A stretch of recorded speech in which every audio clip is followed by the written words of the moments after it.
My boss put a fist through the wall. This is a throwaway account for reasons that will become obvious as you read this post. I'm a new attorney. I've been practicing for 6 months and have been with the same firm for that time. The pay is great and higher than most other jobs available to someone with my experience. My boss prides herself on being a mentor to new attorneys. However, my boss has something of a reputation in my community. In the last year, she has lost 4 attorneys who all quit and walked off. This is a small firm, so losing 4 was a huge blow. Of the attorneys who quit, my boss has harassed all of them. She sued the first one for her shoes, and she filed ethics complaints against her, and she's getting ready to sue her again. The second one to quit, my boss sued to claw back her bonus pay. The third one to quit was a doozy. The third one quit and took her client files with her. My boss lodged multiple ethics complaints against her, filed criminal complaints against her, and sued her. The third one to quit had to go into deep hiding at her new firm, because my boss and her husband called and harassed her constantly. Despite the drama with the former employees, I haven't felt much of it until recently. My boss hasn't been a great boss, but she has made an effort to mentor me. She answers my questions and occasionally looks over my work. There are issues though. She doesn't believe in hiring paralegals or trained legal professionals, so we just have generic staff. Of our staff, we've gone through 8 since I started, including one who was fired after being drunk on the job. As a result, our work is often not done on time or it's sloppy. My boss also has a philosophy of never firing a bad client. This has become a big issue in the firm. We most recently had a client with a long history of fraud. My boss had me draft a motion and an affidavit, which the other side pointed out was entirely fraudulent the day before the motion hearing. We had to withdraw the motion and apologize to the court. The client then stiffed us on our bill. My boss still won't let us fire him, and now I have to work on his case for free. Despite all of this, I have stuck with it until now. The wall punching incident. My boss and her husband brought a criminal detective into the office to talk about one of the former attorneys. I could hear them across the wall. They were screaming and swearing at the detective about how the former employee is an effing spy. I then heard a loud thump and saw my boss's husband shake his bruised fist. The dude put his fist through a wall. It was frightening to watch. That same night, a rival firm reached out to me unsolicited. They have several of the former attorneys from my firm, and they have offered me a job as well. Same pay, actual paralegal, mentoring, and no one puts their fist through drywall. I feel guilty about leaving my firm and being disloyal, but I think I need to go for my own safety. This crap is wild. In the comments, ModeVita07 says, "You're incredibly fortunate that the former hostages, now survivors, have talked their new firm into throwing you a lifeline.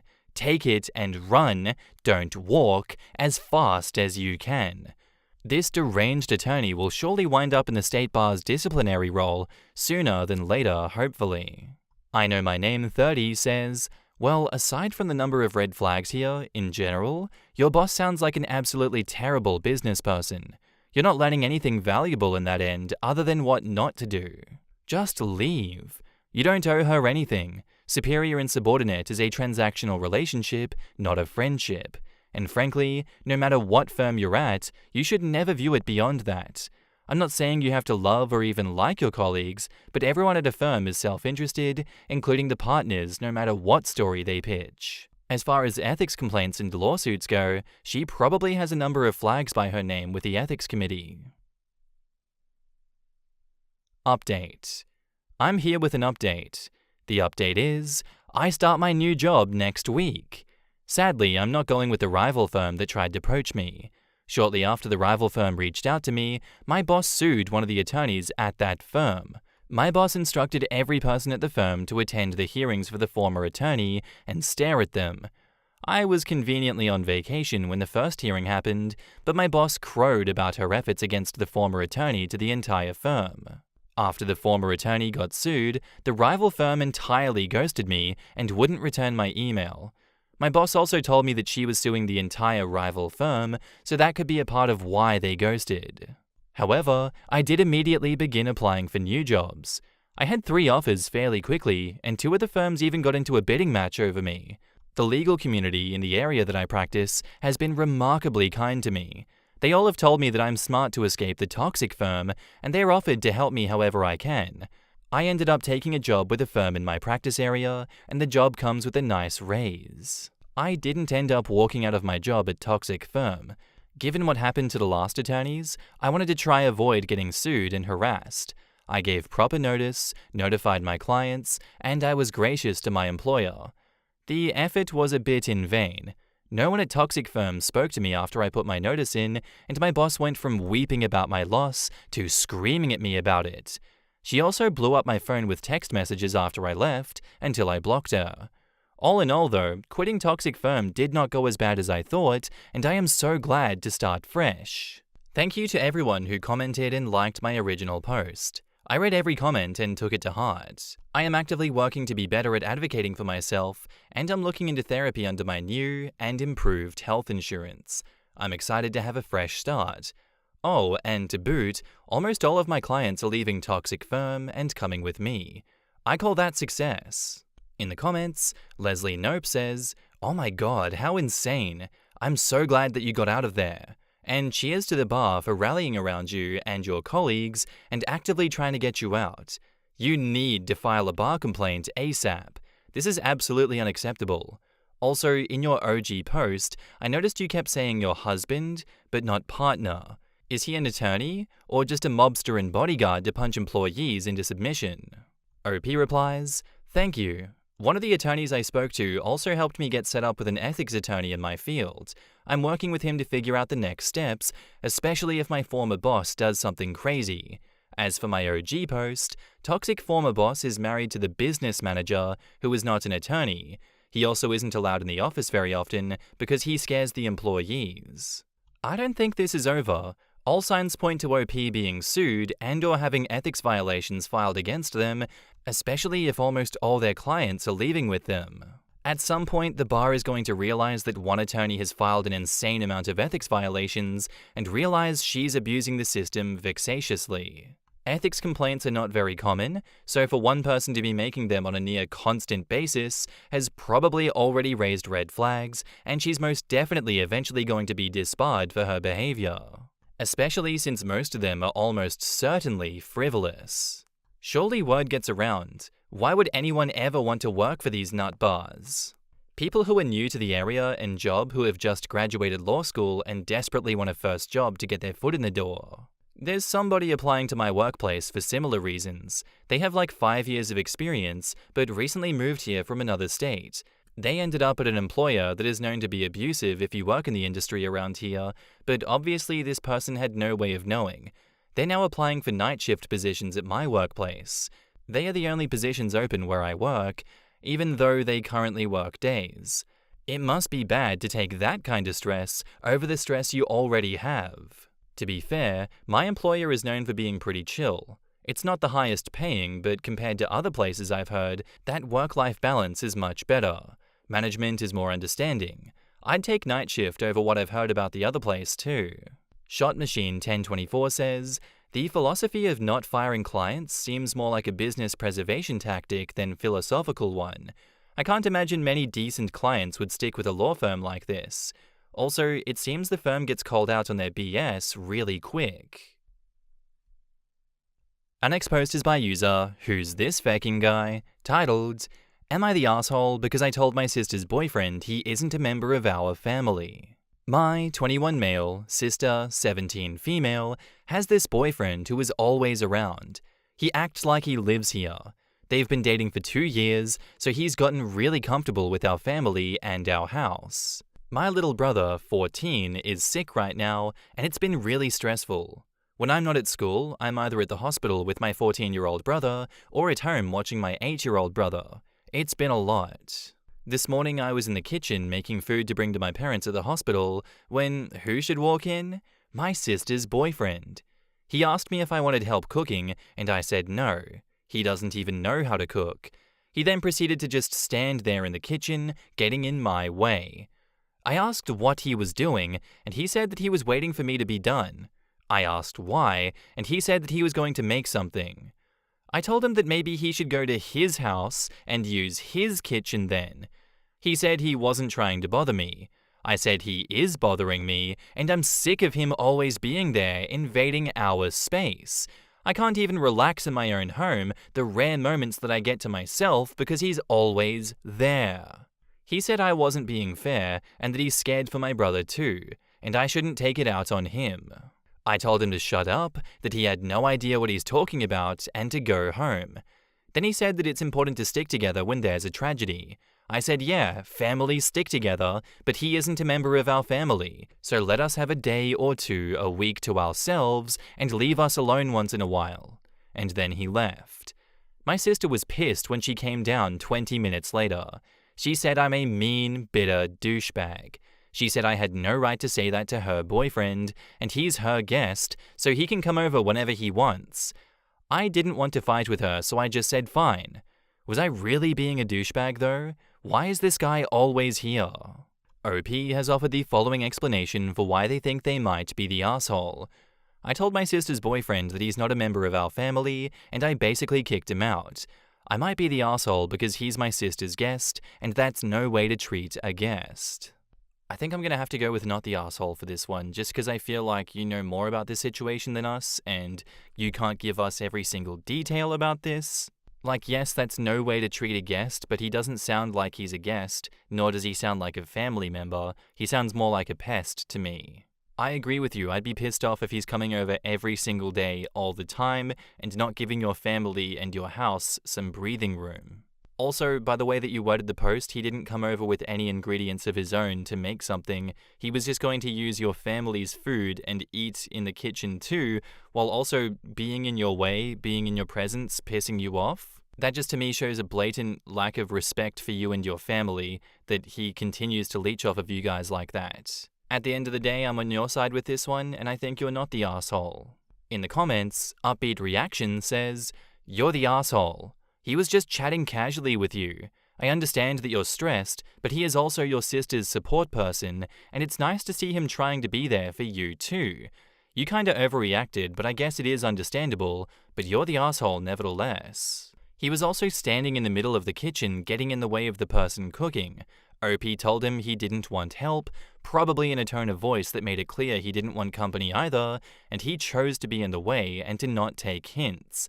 He was making the OP's work harder for him. None of which makes him an asshole. An adult being passive-aggressive toward a teenager, however, is. He used his words and told the kid to go home. That is not passive-aggressive. Passive-aggressive would be asking him to check a noise outside, then bolting the doors closed.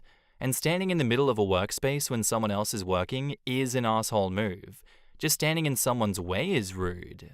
Yes, he used his words after he already got mad at the kid for having the audacity to exist near him. By your own comment, probably in a tone of voice that implied he wanted to be alone, expecting people to pick up on hints and then being mad when they don't is pretty passive-aggressive to me. Marzi Rose says, "Not the asshole, just because every day is totally excessive. If he was there often, I would understand, but absolutely every day shows that he's absolutely oblivious of your boundaries. I can't imagine coming home from the hospital after visiting your sick brother and never having the space to cry or just let it all out. Every day is just too much." Agreed. I remember when my boyfriend was around the same age. He had a less than ideal home life and so had taken to basically living at a friend's house. Those friends ended up having the talk with him because their mum had enough on her plate without a spare teenager being permanently underfoot. He was similarly upset, but they were right. 2 or 3 days a week might be fine. Any more than that, you should be paying rent, and you are definitely overstaying your welcome. Boyfriend can go and visit his own parents and eat their food once in a while. Slimy Pickle 1 says, "Not the asshole. It's okay that he's comfortable, but he's crossing the line when he doesn't give you the space that you need around the kitchen and such. Now, one thing to consider, since your sister is 17, I assume he's 17 as well. He's very immature still." Agreed. Walking into the house without knocking and then going into the kitchen to grab food like he lives there is unacceptable. He doesn't live there, and he needs to stop acting like he does. Update. Thank you all for the advice, everyone. I did end up talking to my dad. He came home and spoke to my sister's boyfriend. He told the boyfriend he needs to not come over before 11 in the morning or be here after 7 at night. He also told the boyfriend he can't use our kitchen or let himself into the house. He needs to knock and be let in, and when he's hungry, he needs to go home to get food. My dad also put my brother's games in his room and told the boyfriend not to go into anyone's bedroom that he hasn't been invited into. My sister was pretty upset about all of this, especially the rules saying that he has to leave by 7 p.m. My dad asked her if he's been sleeping over, and she swore up and down he wasn't. I don't think that's true, but it doesn't matter. My sister's boyfriend was pretty embarrassed and apologized to my dad, saying he doesn't realize he was being a nuisance. My dad said that it was fine and gave him a hug. I told him I was sorry that I snapped at him, and we hugged it out too. So I think everyone's good, even though my sister is pissed at me and my dad. My dad said that she will be better off in the long run, because if she wants to see her boyfriend outside those hours, she'll have to leave her room. Oh my god, that is such a burn. She'll have to leave her room? Dad really said touch grass to his girlfriend right there. That's crazy. Honestly, I think that those rules are pretty good and pretty solid. It keeps the peace in the household. It probably also establishes that he doesn't come over every day and that she goes to his house every now and then. I like the way that they resolved this issue. They hugged it out and there was no bad blood or screaming or murder. That's always a plus in my books, but what do you guys think about this one? I'd love to know in the comments down below. My 32 male, wife, 35 female, is suggesting that we open our marriage to my childhood friend. My wife and I have been together for 10 years, married for 8, and now have 2 small kids together. She is the love of my life, and I could not imagine myself with anyone else. About 3 years into our marriage, she started to show attraction to Asian characters in the shows and movies that we watched together on our weekly movie nights. At first, I brushed it off as a joke, but I realized she was serious about a month ago when she started watching Chicago Med. She joked often of wanting one of the characters, Dr. Choi, to be her doctor so he could feel her up. I laughed along until she insisted we stop watching when Dr. Choi got into a relationship with another doctor. Thinking about it now, throughout our entire relationship, Asian men caught her attention. For the past few years, she's been obsessed with popular K-pop members, joking how she would rather be with Eric Mun and Jimin. Even going as far as to say that she's disappointed she got stuck with a white man and that our babies aren't as cute. A friend of mine since childhood is Korean and visits with us often. He and my wife have become friends. I always thought that she acted weird around him, but I never took it personally until last night. As I was cleaning up dinner, she puts the kids to bed and asked to sit down and have a talk about something important. I was hesitant but agreed. She started it by saying that she didn't feel like our sex life was as fulfilling as it used to be. I was taken aback and asked what I could do to bring her more fulfillment. She suggested that we bring in a third person into our sex life. I instantly knew that she had someone in mind, despite her denying it. After an hour of talking in circles, she revealed she had been having sexual thoughts and urges regarding my childhood friend, and she suggested that I watch. I was stunned, and I told her that I didn't want to discuss this anymore, and slept in the living room. She took the kids to school this morning and went to help her sister pack as she is moving soon. We haven't spoken since last night, and I don't know what to do. I'm sat in my car outside my office writing this. I don't want to go home and see her knowing what she's thinking about. I think I want a divorce as she's clearly no longer the woman I fell in love with, and I suspect she has already acted upon her urges with him. Is that too big of a jump over a sexual fantasy? In my opinion, I don't think it's too big of a jump. It is within the realm of possibilities, but if you're asking about the balance of probabilities, I think it's way more likely that she hasn't done it yet, and she wants you to give her the go-ahead. I honestly find it hard giving my side of stories here because in a previous post I was like, talk to your wife, feel out the situation some more. And everyone in the comments was like, this is way past the point of talking. What's wrong with you? Talking is not ideal here, but in my opinion, is communication not the best strategy to just decide where you are and where to go from here? Because yes, you have communicated, and it's ended in a fight, but I think further communication is required to see where you both stand on this, and whether this is a hill to die on for her or not, because the vibes I'm getting here are that this is her hill to die on. She's been slowly building up to this throughout the last few years that you've been married. In my opinion, this is definitely something that you guys can work out together, although I see it very likely that you guys don't work this out and it ends in divorce and she gets what she wants, you get away from that dumpster fire. In the comments, Snoowords says, she is asking for you to approve her obsessive fetish. She needs to get some therapy, especially if she can't handle an actor on TV being in a relationship.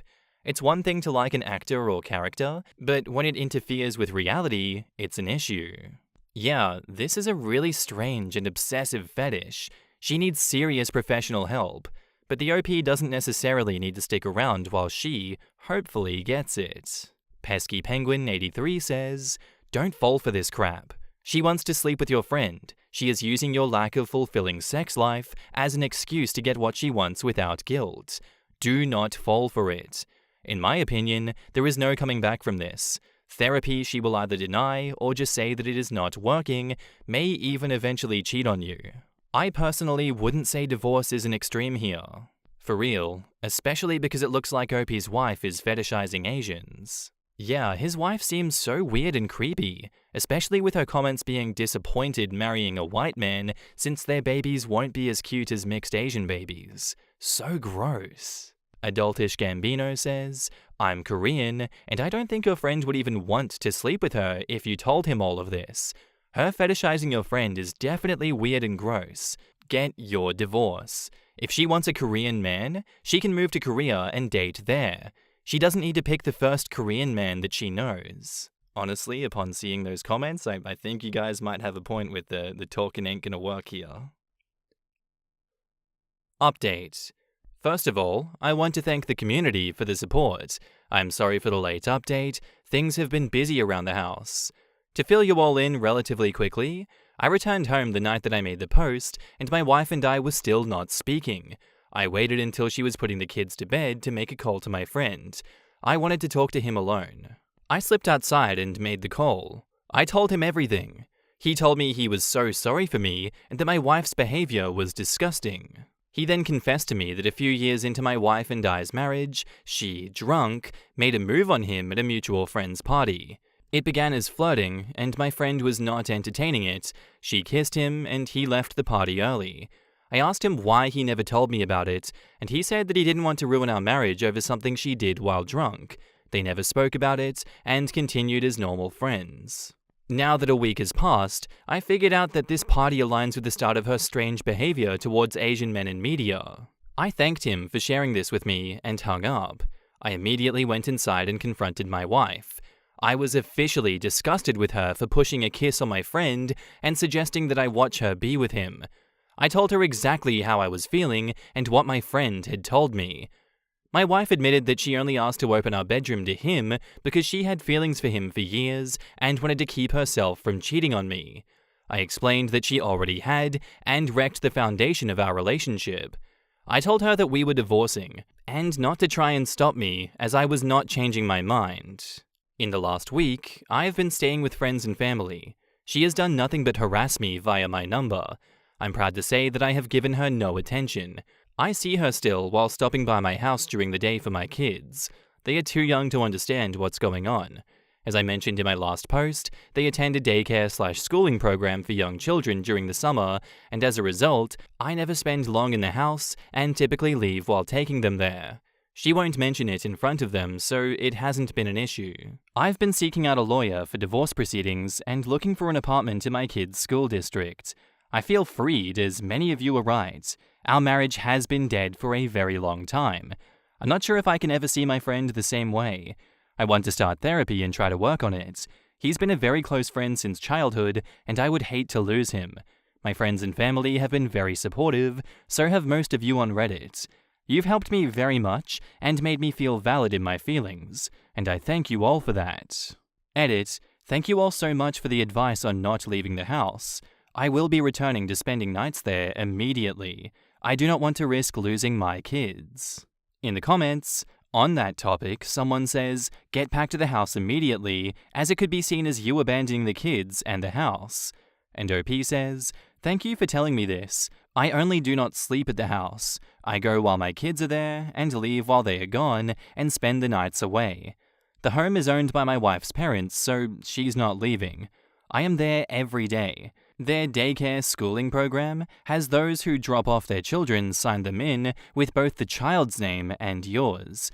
This is proof I have been seeing my kids for the last week and driving them there. I have this and many photos of my children from this last week. This situation is extremely temporary, as I now have a move-in date for an apartment nearby. Does this all work well for me? I really doubt that she'll fight me on custody at all. In the brief conversations we have had, she brought up our kids and what to do. We seem to agree 50-50 is the correct thing. On the fetish, OP says, I am replying to comments regarding legal help or advice about what to do with my wife and kids. I am not replying to comments about her having a fetish. I think you're all correct about that, but it's not my focus in any way. I'm worried about my children. Venetian Harlequin says, quote, I'm not sure if I can ever see my friend the same way. While he was wrong to withhold the information regarding her kiss, I really feel like your anger is misdirected here if he never reciprocated her advances. Therapy is definitely needed regardless. I agree. He needs to be angry at the soon-to-be ex-wife. He needs to be disappointed in his friend. Had his friend told him what had happened, it would have made the divorce so much easier, and he may not be tied to his soon-to-be ex-wife via kids. That ship has sailed. Depending on the marriage laws where OP lives, his friend staying silent has now locked this man up for alimony and child support and having to deal with a manipulative and toxic, soon-to-be bitter, baby mama. The level of fetishization, to immediately assume that the friend would be on board with it if the husband said yes, it's as though she's seeing the friend as an object who will go along with her whims. Especially when he's already turned her down. If I was the friend, I would be so repulsed. She's assuming that he can be used for her pleasure at her whim. Sad that she seems to regret having kids with him because they're not mixed race. I hope the kids never find out. I'm honestly now really concerned that it's going to slip out in some way. With the upcoming divorce and the destruction of her marriage, there is always the possibility that she could get drunk and say something that she will regret around her kids. I think it's more likely that she has more kids in the future with an Asian man and completely abandons her current kids for her perfect life kids. Well, that's a grim one. I'm glad that it ended, but damn, it could have ended a lot sooner. And yeah, another case where communication could have helped people, could have helped avoid situations like this, but it didn't, because the communication didn't happen. So I don't know how to feel about the friend either in this instance. Obviously, the wife is a complete write-off, but I'd feel pretty betrayed by the friend in this instance that he never said anything. Anyway, I'd like to know what you guys think of this one down in the comments below. Our next post is by user Dollar Dolphin, titled, Am I the asshole for sleeping in the guest bedroom after my husband continues to take showers at 3 a.m. with loud music? My husband has started working night shifts, 8 p.m. to 3 a.m., over 2 months ago, and has since been using our ensuite bathroom for showers after work. This would have been okay, but he plays loud music through the Bluetooth speakers and claims that he needs it to wind down. I've asked him repeatedly to use the shower downstairs, and have even set it up for him with the same product that he has in our ensuite. I've been using the bathroom downstairs every morning so that I don't disturb him while getting ready for work, but he refuses to do the same. Since I'm a light sleeper, and after being sleep deprived for so long, I decided to sleep in the guest bedroom yesterday. He claims I'm being petty and should talk to him about this, as opposed to just sleeping in the guest room. The thing is, I have tried talking to him about it, but I usually don't bring up the discussion as or when it's happening, and prefer to do it the next day after work so I'm not upset and can have a rational discussion. He's been going around telling our family and friends, and they all think that I'm being petty. I'm not sure if I'm doing something wrong, or how else to go about dealing with the situation. I need to know if I'm the asshole. OP has offered the following explanation for why they think they might be the asshole. Not talking about the issue when it arises, and repeatedly requesting the same thing, claims I'm being petty and vindictive. Honestly, I have so much respect for you for leaving it to the next day when you're not pissed off and high on emotional rage. I know most people wouldn't do that. Most people would charge in there, scream the house down, and change this pattern of behavior right then and there. Whether that is the right or wrong way to go about it remains to be seen. It obviously isn't going to happen in this situation because you are a nice person. Feels like you're taking a very diplomatic approach to this one. But we got a situation of the kettle calling the pot black with you being petty and vindictive by not causing drama, not causing fights between you guys, but him going to the family and bitching about your marriage issues is not petty and vindictive? I'm sorry, but this guy has no leg to stand on for doing that to you. If you're going to discuss this with him and he's going to dismiss you, you have no choice but to do what you do, which is just keep the peace. You're very good at that and he's exploiting that. So no, I absolutely don't think that you're being an asshole in this instance, but I know people like your partner here, and I know how frustrating it is to deal with things like that. Sometimes those kinds of people just need some tough love and some tough words to get them to change. So not the asshole. In the comments, Renegade Dragonfly says, not the asshole. He is in fact the asshole for being so bloody rude and then having the audacity to whine to everyone about marital issues. Tell him to buy some waterproof headphones and stop being an idiot. I'm sorry, OP. OP replies, thank you. I got him the Jabra Elite 7 after reading reviews, but he insists that it's not the same. I thought he was being difficult because he's getting used to night shifts and settling into a new routine, but this has become unbearable. It's a choice that he has to make. You can sleep in the other room and he can have his DJ showers, or he wears headphones. His unwillingness to see that or negotiate is patently unfair. Start taking loud showers in the AM. He isn't respecting your sleep time / reasonable request, so pay him back in kind. OP replies, I'm very tempted to do this. I usually wake up at 5 to go to the gym before work. Would that be too soon? Do it. Play Pump Up the Jam, it's a banger in my opinion, and tell him that you need it to psych up for the day. Orange Skynut says, you're not being petty, he's being childish. An example of being petty would be giving him a taste of his own medicine and showering in your bedroom's bathroom with music blaring. Is it petty? Perhaps. Should you do it? Absolutely. Because he is obviously not receptive to having a conversation about it. OP replies, the amount of times this has been suggested, I don't know why it didn't cross my mind. I'm gonna start working on a playlist for tomorrow morning. Let me know if you have any suggestions. Joe Stapler says, you can stay with this jackass if you want, but do not let him impregnate you. And OP says, I appreciate your concern. No intentions of having kids anytime soon, but I swear this is the first time he's acted like this in the 4 years we've been together. Update. To the kind people of Reddit, thank you so much for all your suggestions. I love my husband, but sometimes being petty pays off. Sorry for the long post. I started the morning at 5:30 with a quick run on the treadmill. Our home gym is right next to our bedroom. Thank you to the Dart of War for the idea. The poor guy woke up and practically ran into the room thinking someone's trying to break in. He looked terrified. He was confused and concerned as opposed to angry when he was questioning what I'm doing and if everything is okay. I told him that I'm too tired due to lack of sleep and didn't want to drive to my spin class. I thought that it's a good idea to have a quick workout at home to wake me up and to stimulate endorphins. Either he was stunned into silence or was too tired to put up a fight. It took him a while to ask how long I planned on working out for. I said 45 minutes and didn't catch the response he mumbled as he was leaving. I finished my workout at 6:15 and had a smoothie hoping he'd fall asleep, if he hasn't already, before hopping into the shower and carrying out phase 2. With the doors locked and the volume set to what I guess he usually listens to music on, I put my playlist to work. I now realize that you can't really hear the music with the speakers outside the shower unless the volume is relatively high. 30 seconds into the first song playing, Awaken by Deathclock, thank you Jack Isn't a Squirrel, I hear knocking on the door. I figured I could use the music and shower as an excuse to claim that I didn't hear it later.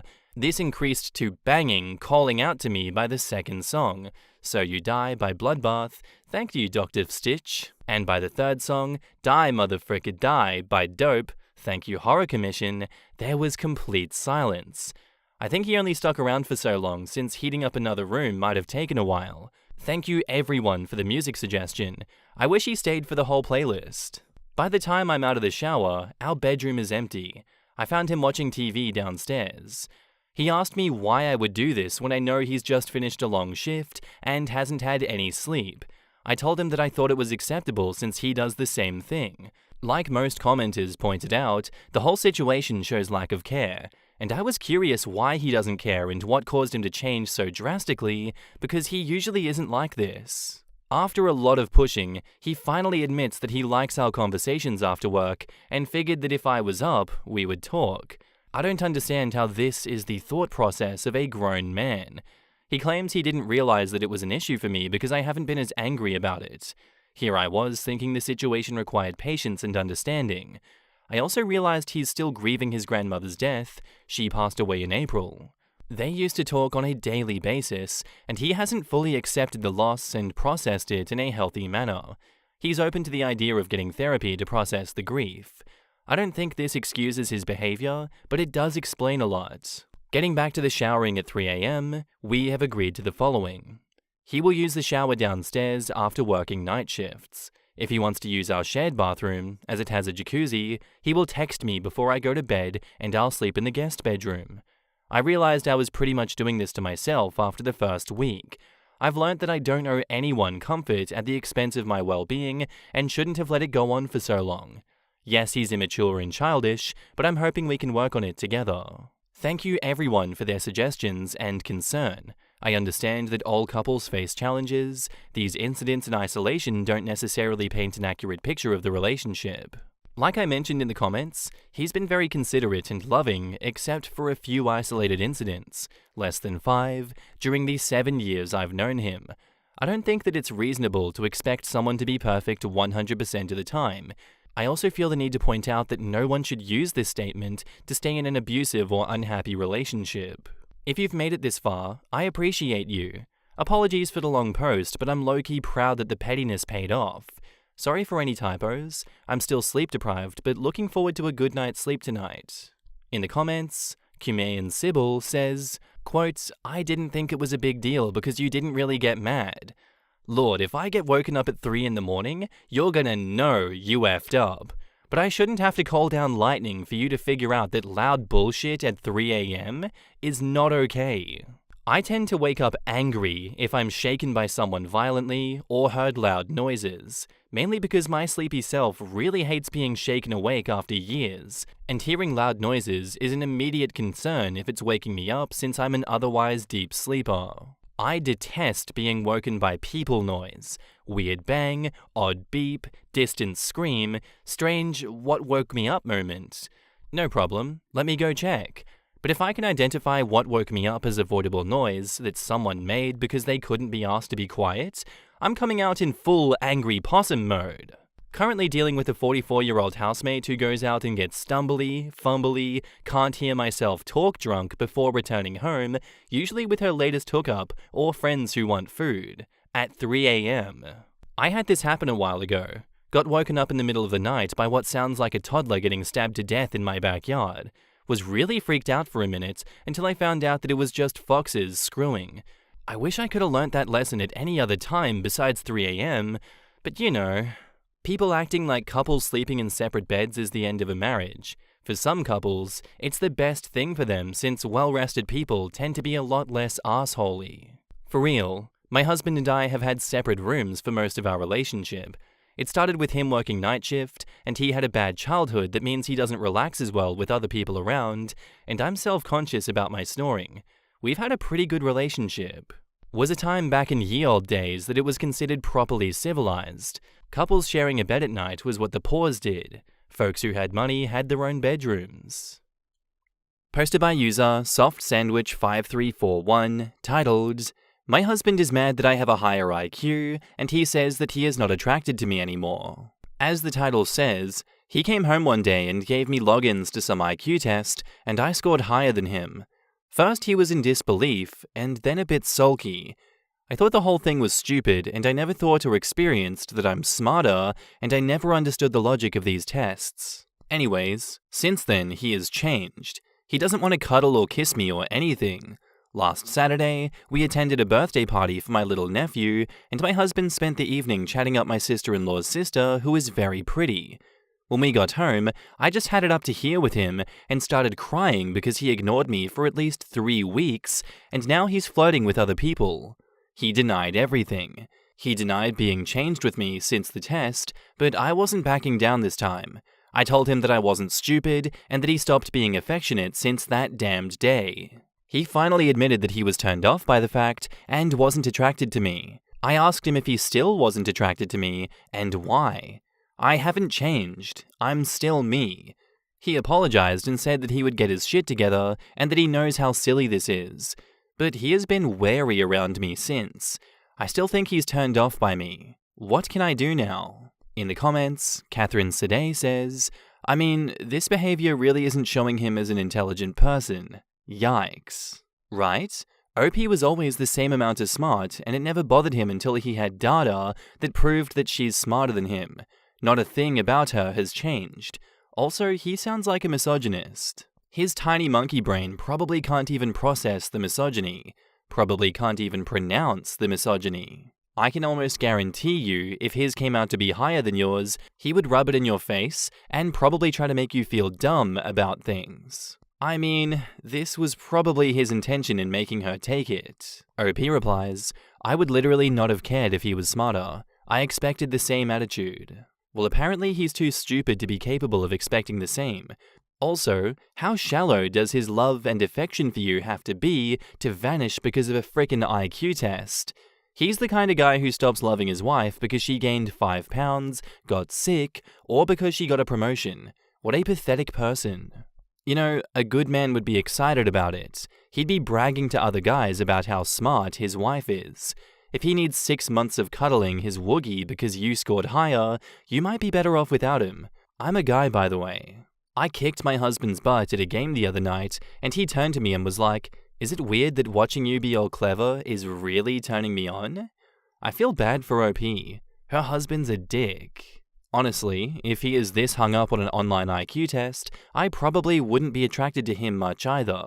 For one, to be honest, this whole thing is trivial and he's dragging it out. Secondly, to me, this is a red flag. He views someone smart as unattractive. Then he flirts with someone else right in front of you. You should find someone smarter who also treats you better. Edit.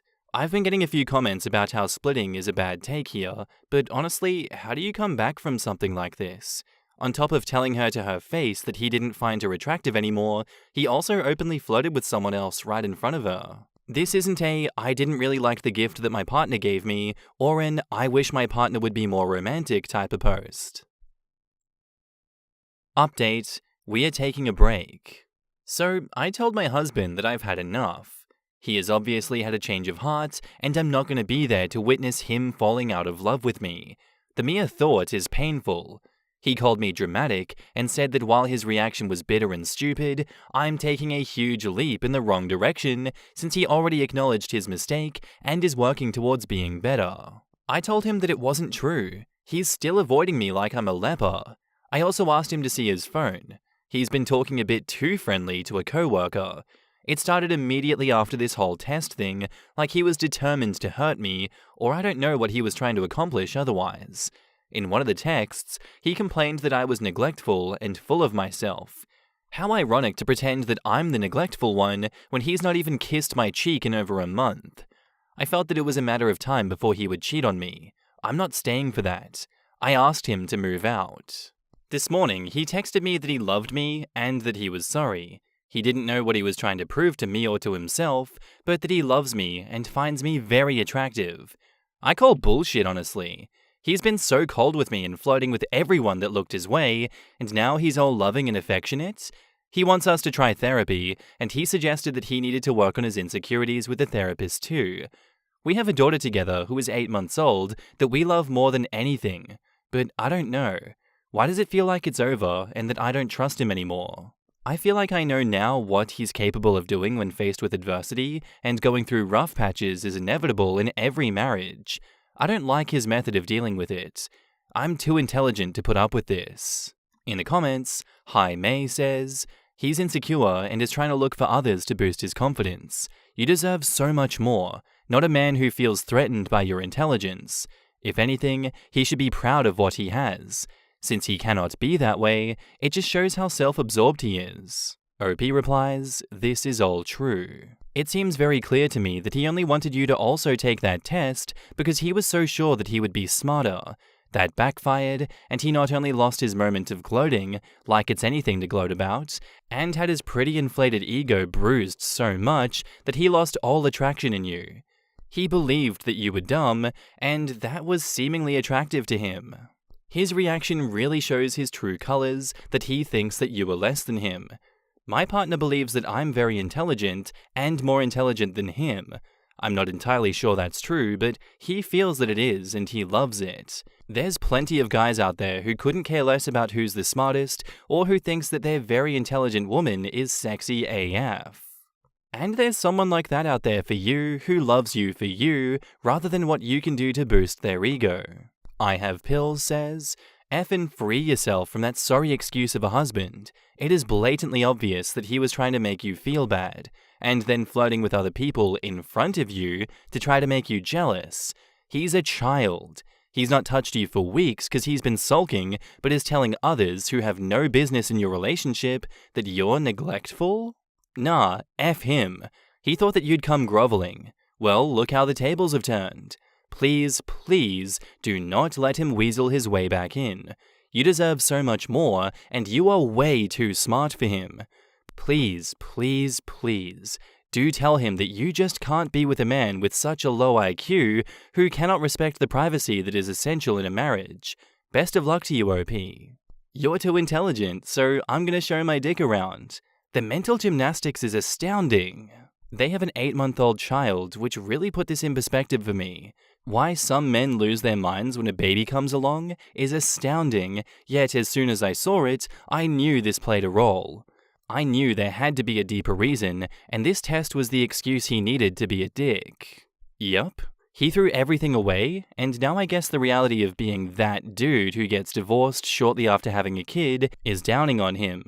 He doesn't want her back because he regrets, he wants her back because his own actions make him look bad. Honestly, I agree with that sentiment. I do think that he's realizing how much of an asshole all of this makes him look, and he's just groveling, potentially even love-bombing to try and get back to the status quo, but to me it doesn't seem as though this man has changed at all. I don't think that he deserves OP's forgiveness. I don't think that she's going to give it to him. I'm glad that she's leaving. OP deserves so much better than that miserable piece of shit, but hey, what do you guys think of this one? I'd love to know down in the comments below. Our next post is by user ThrowRA Sensitive Nose, titled, I, 36 female, am dating a new guy, 38 male, but his hygiene is lacking. How do I tell him without hurting his feelings? I just separated from my husband after years of a dead bedroom. I reconnected with an ex from my first year of college, and he is sweet, kind, and very sexually attentive, which is refreshing. I should be happy, but he smells so badly. We just took a week-long trip together. We live in different places for now. I noticed that his breath was bad enough that it made kissing him unpleasant unless it was in the tiny window after brushing his teeth, but before breakfast, or right at bedtime, when, unfortunately, the other issue of his body odor was at his worst. I tried offering him mints and gum as the days went, which he'd accept maybe 1/3 of the time. I brush my teeth or at least use mouthwash after every meal, and made a point of doing so around him, but he occasionally would only brush his teeth once a day. He also revealed that he hadn't been to a dentist in years, despite having good dental coverage, and I'm sure something is wrong here. He wondered why I wasn't enjoying kissing him, and apart from a moment when he had just eaten a garlic-heavy meal, I was too anxious to tell him that he just has awful breath.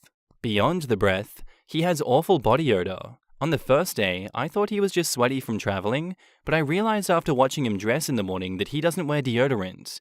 Additionally, we do sweaty activities all day together, and he wouldn't shower at bedtime. I would. He would just shower once in the morning, and at this point, I'd be holding my breath during sex. I also made a point of trying to invite him into the shower with me, while he was trying to discourage me from showering more than once so that we could just have sex already. And I told him that I'm much more comfortable having sex when clean, and that I really prefer to shower before getting into bed at all, because it keeps the sheets clean and refreshing, but he didn't get the hint. I'm supposed to see him again in 2 weeks. How can I tell him that he needs to clean up without hurting his feelings? In the comments, Pink Orange Gold says, "Okay, I literally took a management course where one entire day was dedicated to hard conversations about personal body odor. I am, inexplicably, uniquely qualified to give you a script here. I'm going to go ahead and take you at face value that he's otherwise fine, but please know this is a big marinara flag." Anyway, tell him you need to discuss something with him. You can do this over text if you think it would be easier for him to process, but in person is generally better for tone reasons. Then say something like, "I'm really into you, so please know that everything I'm about to say comes from a place of wanting to preserve our relationship and to move it forward. I'm concerned about your health. Your breath is frequently bad, and I've read that can be a sign of gum disease or other serious issues. I would really like for you to see a dentist and start brushing twice a day. Your body odor is also quite strong. It would be helpful if you were to start wearing deodorant daily.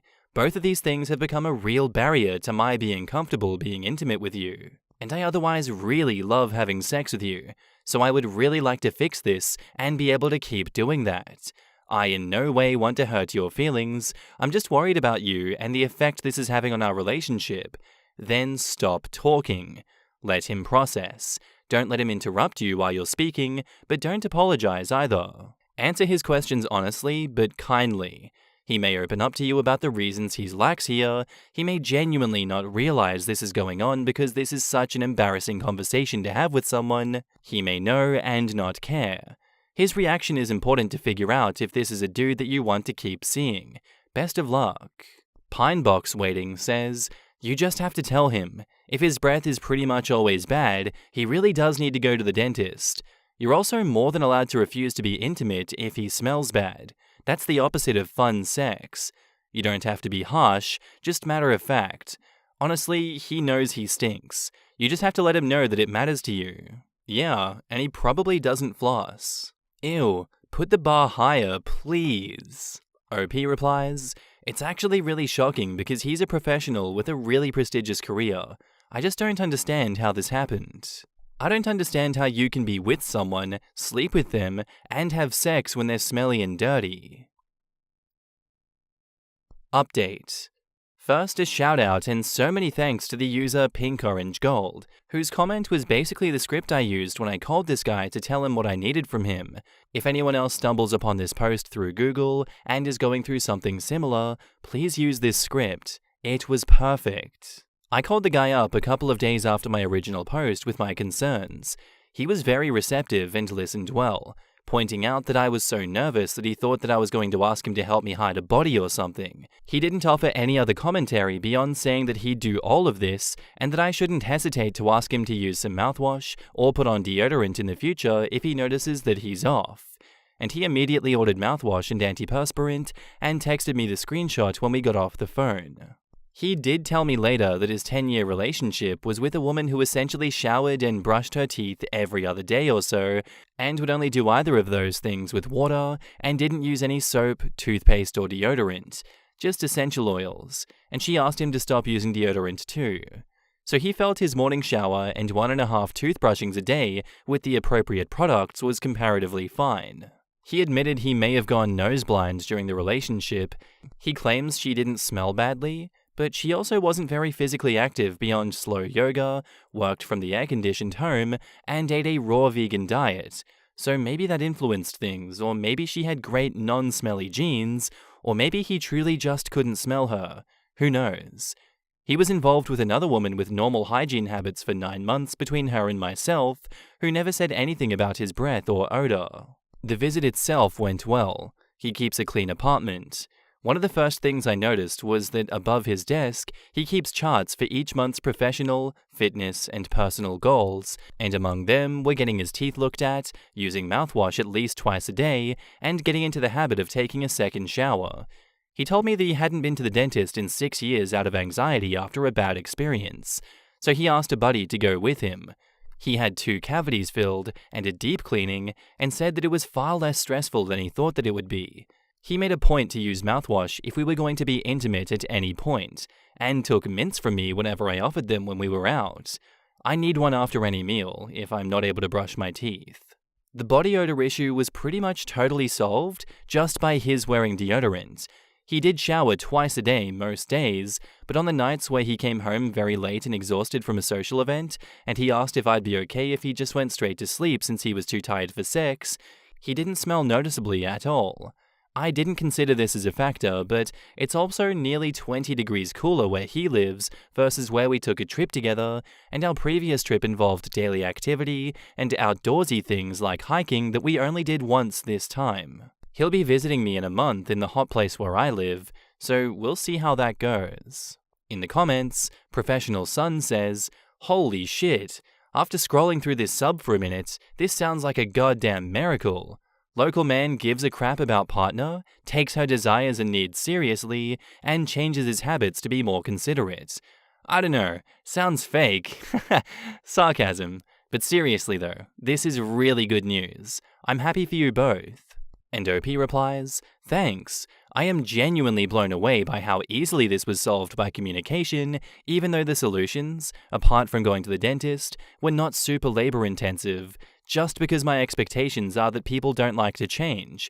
When I said this to him, he looked at me like I'd grown a second head and was like, putting on deodorant takes no time at all, and it's obviously important to you.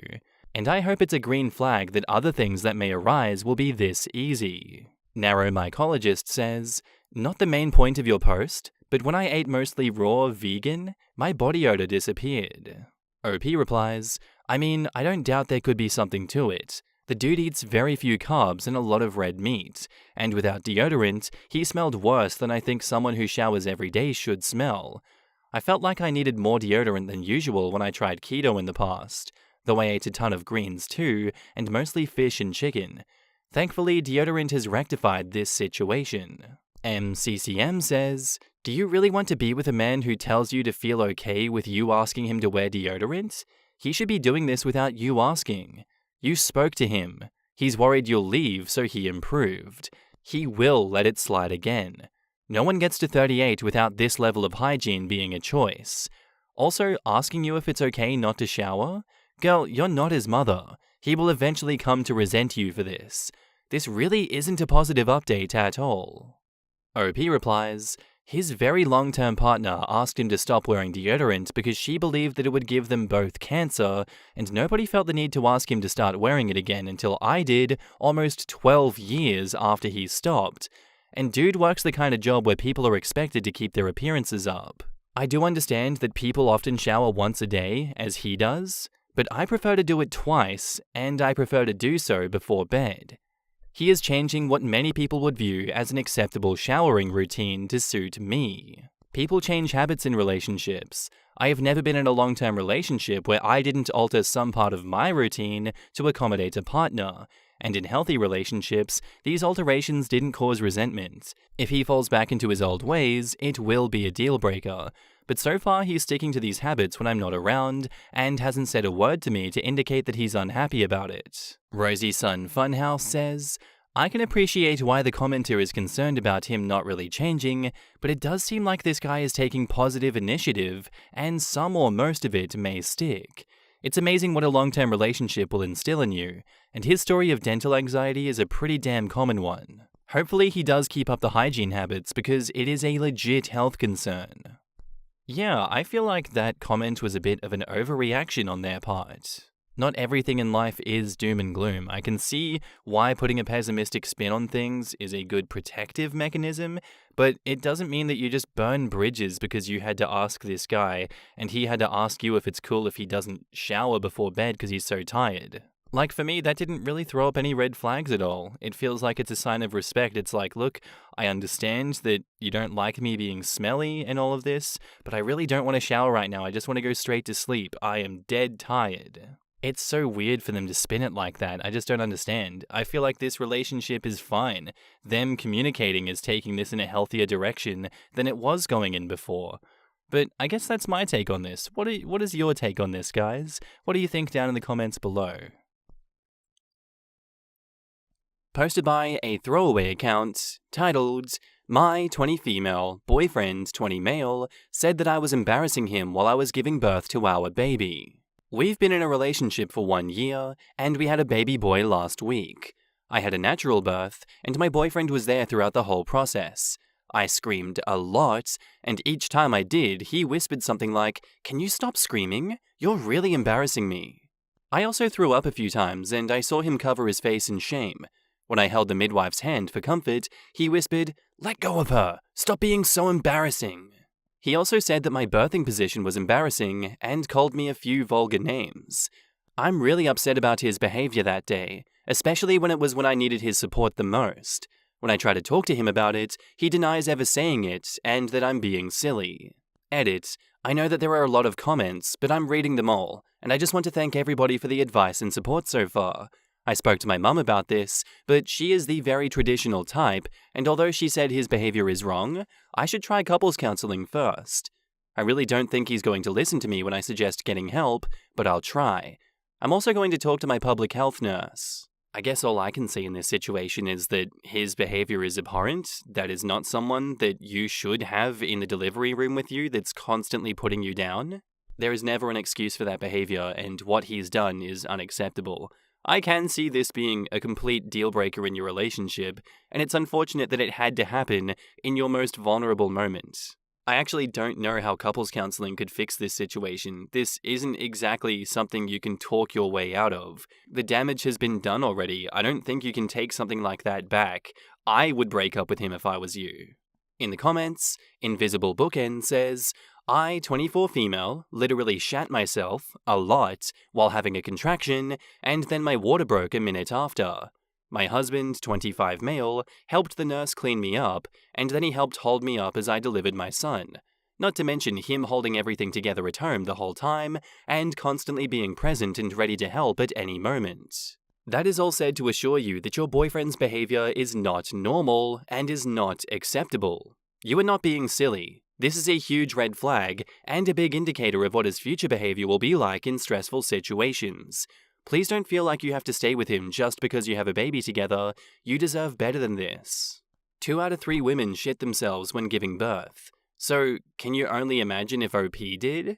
Childbirth isn't pretty. It's beautiful bringing life into the world, but everything else is nope. A lot of fluids and stuff. I'm surprised your midwife didn't tell him to leave the room when he was acting like that. I'd hate to see how he copes with a crying baby.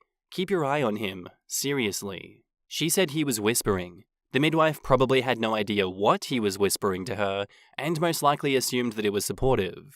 That's honestly so damn sad. Opie deserved something supportive in that moment. Wow, I'd overlooked that part.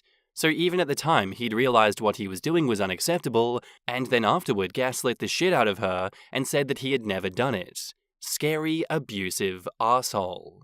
The gaslighting should be of great concern. The abuse he showed during the birth, the acting like you're crazy and claiming he didn't do those things, not good. I bet if you look back on things, you'll see this isn't the first time he's gaslit you, and I doubt it will be the last. It is hell living with someone who does that to you and wears down your self-confidence.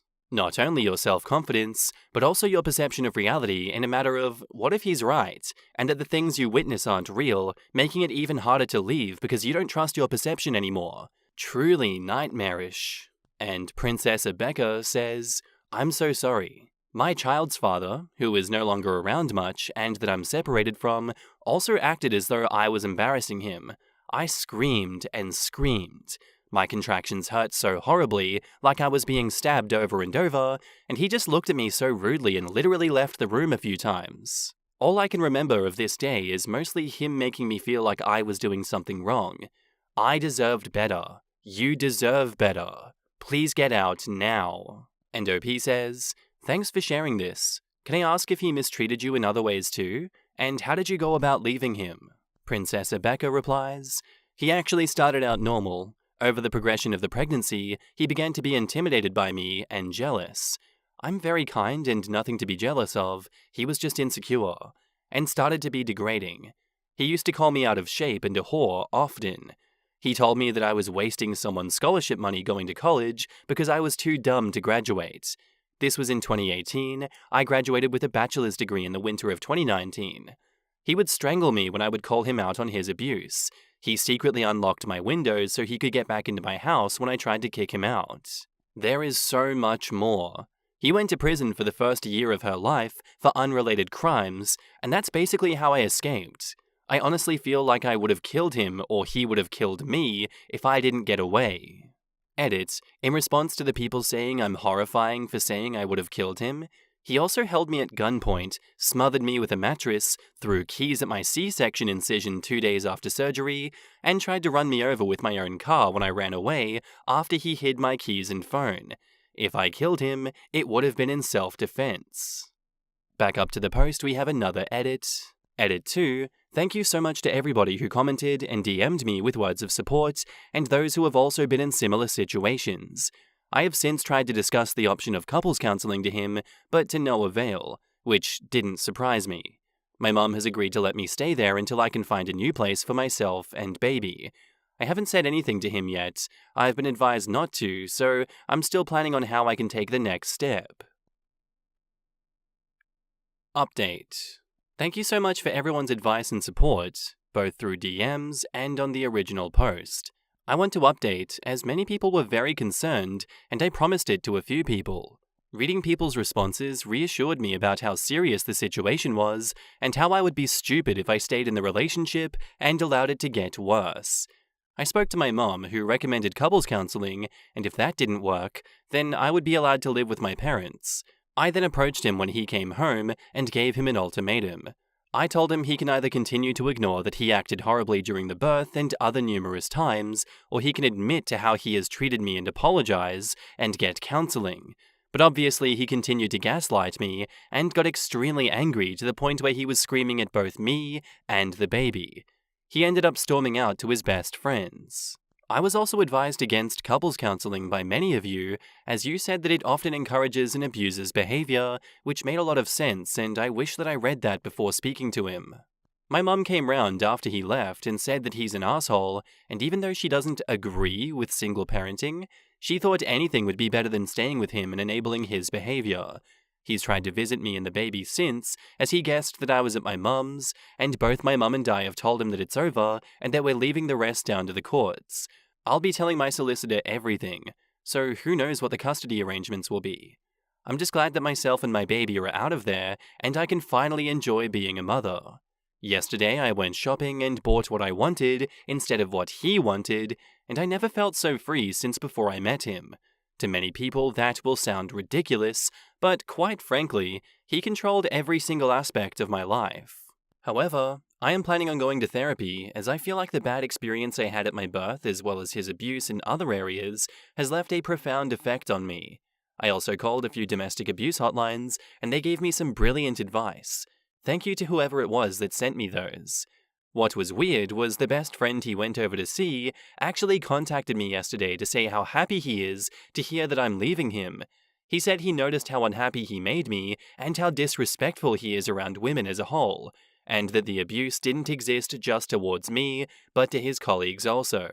So it's good to know that I have a few people on my side. No doubt things will be constantly changing from now until the foreseeable future, and I am terrified.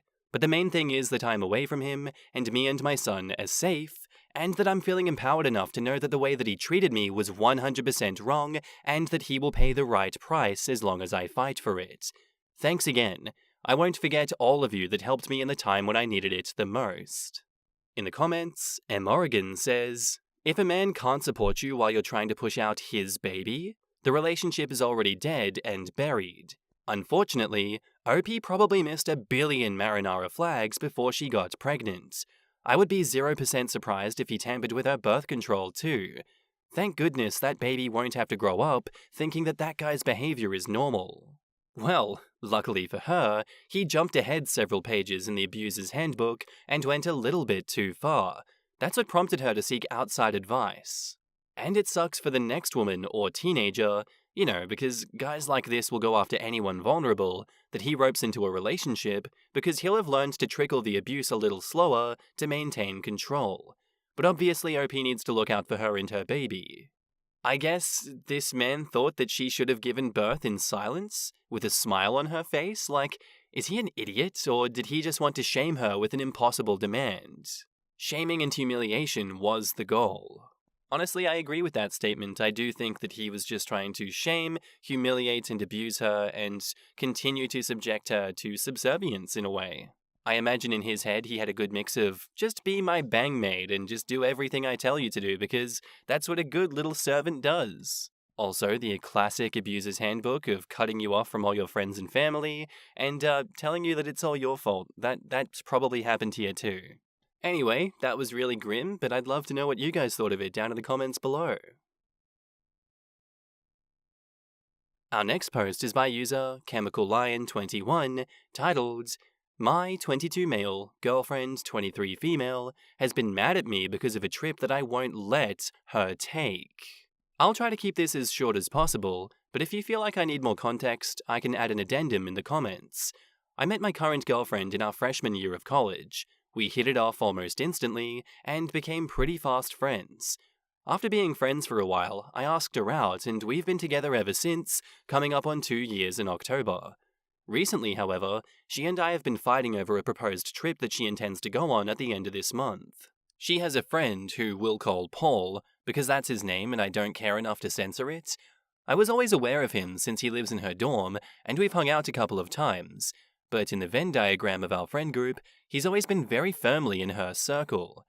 I've also always believed that he had feelings for her from only knowing him a few months. They've also spent an inordinate amount of time together, even more than most of her other friends, and often more than I get to see her in a week. He's also made occasional inappropriate remarks about her, which I won't get into here.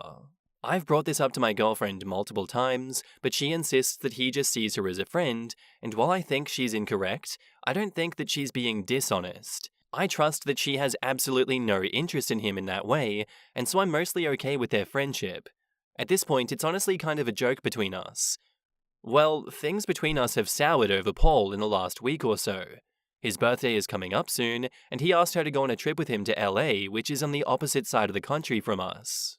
She mentioned the plans in a kind of offhanded manner, and when I said that I wouldn't be comfortable with that, she and I got into an awful argument about it. As it turns out, he paid for the trip, including plane tickets, before asking her, and when he asked her, she already agreed to go. I asked her to not go, and said that I'd find it incredibly inappropriate and hurtful, especially since he only booked one room for the both of them. She said I was being hurtful to her friend, and would really hurt their relationship. She also says that I was being controlling, and accused me of not trusting her. There is a lot more details, but I don't really want to go into them in this post. What should I do, Reddit? I want her to be able to enjoy the last of her summer break, but I'm just not comfortable with this situation. Would it be too unreasonable to ask to go with them? In the comments, Mimi862317 says, "I personally would walk away. She is willfully ignorant, thinking Paul has her best interest at heart. He actively makes inappropriate jokes about her, and clearly has feelings for her. I don't care about friends of the opposite gender, but this is a hard pass for me as a person. She wouldn't like it if a girl was talking about your physical features, and then off you go to a faraway state one-on-one for a birthday celebration. He doesn't respect boundaries, and he sounds creepy. Hopefully he doesn't do anything unsafe to her. I would bring up these points again, and if she dismisses them, then that is your sign." OP replies, "As I said in a previous comment, they're not explicit or physical.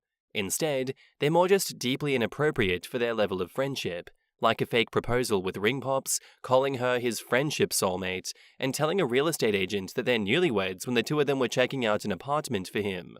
That's only what you've witnessed. You've already said that she spends more alone time with him." OP replies, "I actually haven't witnessed any of those events. I think he knows enough to not do that stuff in front of me. That's just what I've heard from her and other mutual friends." Reverend Vader says, "Stop looking at Paul. This is the mistake so many people make when a threat arrives on their doorstep. The only things that you should concern yourself with are the choices and actions that your girlfriend makes and takes. There is no let in these situations. You have given your opinion, now it's up to your girlfriend to choose. If she goes, then when she comes back, she should no longer be your girlfriend. That's all you do. Say nothing, do nothing. This is about seeing how your partner acts when they have free choices." If you want your self-worth to remain intact, you need to end things on her return and say nothing about that until she does come back. And OP replies, "This is really good advice. Thank you." Not trying to make waves says, "Paul's planning on screwing her. You know it, I know it, everyone on Reddit knows it, and I'm sure that your girlfriend deep down knows it. She thinks it's not going to happen, but drinks get drunk and whoops. I'm so sorry, it just happened. I promise I'll block him, please don't dump me." Update. Hey everyone, I just wanted to post an update on my relationship with my girlfriend. Sorry if this doesn't make sense. I'm exhausted, emotionally drained, a tad tipsy, and going through it. So, we split up. I was with her pretty much all night tonight, and only just got home, and yeah, we're done. It was ugly, and there was a lot of crying. Now, I know some of you might have questions about why I did it. To explain it, I need a metaphor. Have you heard the parable about a boiling frog, where you slowly turn up the heat on a frog in a pot so it doesn't realize it's being cooked alive? Well, if you gave the frog a thermometer, it might suddenly realize that it was being boiled and top out. That's what my post on here was. It wasn't until I was reading through and considering responding to some of the comments I got that I realized how big the problems in my relationship were, because they'd started small and built up over the course of literal years. I decided that whether or not my girlfriend decided to go was ultimately inconsequential. The truth was, this was never about the trip, this was about my girlfriend's treatment of me. The truth was, I trusted her on the trip. Deep down, with every fiber of my being, I trusted that she was sincere in her denials of this situation. I do not believe that she would have done anything, but I don't think it matters. The simple fact is that she had been consistently downplaying and disregarding my feelings for years, all the while defending Paul, who had been manipulating her and several of our other friends. I could go into why I think this is, the desire to be a hero, etc., but none of it matters. She had dismissed my feelings out of hand, and was willing to hurt me, harangue me, and belittle me in defense of Paul's behaviors, which she ultimately admitted was sketchy and manipulative. That's just a cold hard fact. Those aren't traits that I want in a partner, and now I don't have to worry about that. As for me, I feel like my world just ended. Like someone shoved a vacuum hose in my sternum and slurped up my insides, and whatever they stuffed my newly empty space full of is cold and prickly. I'd love if someone could give me some advice on how to handle this. I've never had a breakup this painful before. I'm also having serious regrets. Please let me know what y'all think. Right now, I'm gonna get plastered and go to sleep, and hope somehow my life is bearable in the morning. Good night, Reddit. In the comments, Super Mason says, "You are a great example of learning to set boundaries and gaining self-worth. Props to you, bro. It's going to hurt for a long time, but time will eventually drain that cold pain in your chest, and it will fill with boiling courage and independence. The worst thing you can do is relapse and run back to her. Keep your eyes on the path ahead and get excited that the girl that respects you is closer than you think. P.S. I've gone to the ER for heartbreak, it hurts so bad, but I'm giving you advice because I empathize. I'm 27 male." OP comments, "Right now it's not even grief, I'm sure it'll come later, but that's not what I'm feeling. I just feel cold. Not angry, not sad, just cold. I keep thinking about how much pain she's in, and I know that I caused it because I wasn't happy. It all seems so selfish, but I know that I have to put the oxygen mask on myself or whatever. She cried a lot, asked me how I could do this to us, to her, told me that we could fix this, that I'd never given her a sign, etc. Yeah, she's blocked right now. I just don't want to see those messages at the moment. I don't know how long we can keep it up though. We have a lot of the same friends and move in the same social circles." OP has added some new comments, 1st of August 2023. "It was rough for a while. I'm not going to lie, it still is. I didn't realize how many parts of my life she'd touched until all of them started aching, and now I'm having to deal with the lingering pain of all the things that I don't share with her anymore. I've had good days and bad days, but the good ones generally outweigh the bad. Our friend group split up right along with us. There were a couple of ugly fights, and I lost a few good friends, but I take a sort of tragic pride in the knowledge that I kept most of our friends in my life. I'm very glad they've been so supportive of me right now. In unrelated but important news, important to me at least, I had to put my cat down last week as well, and I'm just generally not having a good time. But this week is a lot better than last, so things are trending up. I went back to the gym for the first time in literal years, and it's been nice. Still getting back into the swing of things and trying to get comfortable in a new gym, which takes some time getting used to. I've been taking care of myself in other ways, listening to a lot of sad music, starting up a D&D game, and just generally taking it easy. I might even try a bit of writing again. I don't know if this is the kind of update you're looking for, but it's what's been going on. OP has confirmed the trip did not go ahead, X has had a falling out with Paul, and is now remorseful. And here is some additional info on Paul from OP. Jesus, where to begin? Sorry in advance if this gets vitriolic, but this is just a tad raw. In the original post I kinda mentioned it, but the real big thing is this. He has like 4 friends total. Like that's his whole social world. And his friendship with them is just super codependent. He has mental health and alcohol issues. I don't want to diminish that. They are real, and I think him getting treatment might help things, but he uses that fact and some oh-so-conventional breakdowns to keep his friends from leaving, so they get to rush in and take care of poor damaged Paul and feel like saints as they nurse him back to health. It is so freaking toxic and codependent, but if you say anything, then you're the bad guy kicking an emotionally vulnerable man while he's down. If I had a nickel for every time he promised this would be the last time and he would get help, I'd be able to buy him the personal private therapist that he so desperately needs. And between that, there are big elaborate gestures. I was only barely surprised when I heard that he was flying my ex out to California. It's just the type of thing that he would do. As a list of other stuff, he has sabotaged my project in a class that we had together, literally just found out about this 2 days ago, long story, called my ex a bitch and a fake friend when she wouldn't bring him to this fundraiser as her +1, cheated on his past girlfriend, got his underage brother drunk without his brother's knowledge. And then just small petty things. Not paying a few of my friends back for money that they lent him, sat on his phone playing games while other people were moving his couch, sent my ex emergency messages while she was on dates with me, or was studying for her final. And I know it's dumb, but one of the things that got me the most is that I have never, not once, seen him hold the door for anyone. It doesn't matter if your arms are full of fine china, you're opening that door yourself, buckaroo. Posted by a throwaway account, titled, "My fiancé told me that he is tired of hiding who he is from me, and now I'm not sure that I want to get married." My fiancé, 26 male, and I, 25 female, have been dating for 3 years. We've known each other for 8 years, and just got engaged a year ago. We're also long distance since he's military, so we only see each other for maybe 4 to 5 days a month, with the exception of summers when I move to wherever he is to stay with him for a month or 2. So throughout the last 3 years of the relationship, it became very evident that my fiancé, let's call him Dave, held some pretty serious prejudices. Examples: he passionately dislikes fat people and would consistently insult strangers and make disparaging jokes about fat people. He prided himself on being an imperialist, proudly called himself a sexist, and didn't talk to women unless it was for relationship purposes. Said my brother might be treated differently by police because he looks threatening.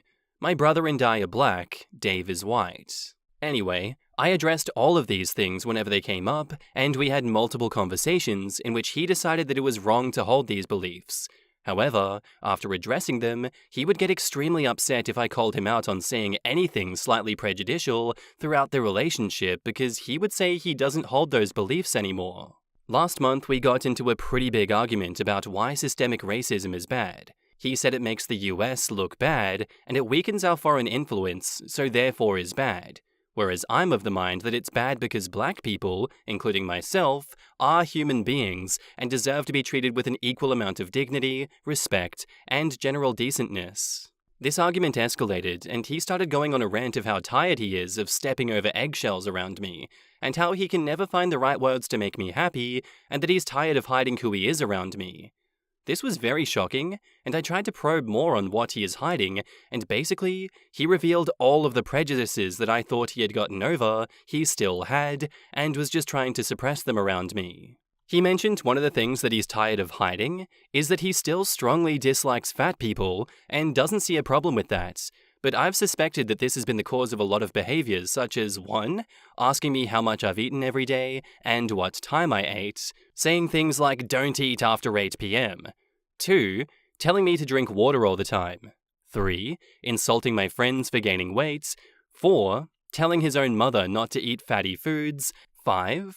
Asking why some people in my family were fat. And 6. Telling me he doesn't want me to get pregnant because he wants me to be skinny longer. Countless other little things here and there, but whenever I said, "Do you have a problem with fat people still?" he would get defensive and pretend I was imagining it. Again, we're long distance, so I suppose I don't get to see the person he is all of the time, but now that he's told me, I feel like I can't trust him and he's sucking up because he knows that I don't want to do this anymore because it feels like a lie. So we're seeing a friend of his for marriage counseling. I put it in parenthesis because the guy's not qualified and talks to Dave outside of sessions all the time and even brought his own wife to a session. And now, Dave says he's ready to change and leave these prejudices behind, really this time. I've lost trust and honestly have not felt the same about our relationship since that day. Although he says he'll change this time, I'm not sure if he means it or is just trying to placate me into staying in the relationship and then reverting back whenever he feels like he has me. Plus, I believe these prejudices stem from a lack of empathy and insecurity that reflect in other areas, like the way that he reacted to the pandemic, completely ignored any rules, and felt like he could get me sick too because I'm young, even though I told him I don't want to get sick.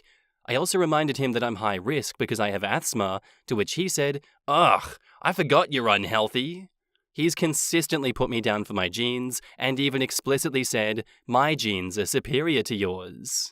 Anyway, he said what I wanted to hear in order to make me feel safe enough to move down for the summer, and when I got there in late March, he didn't want to take any precautions that we had previously discussed.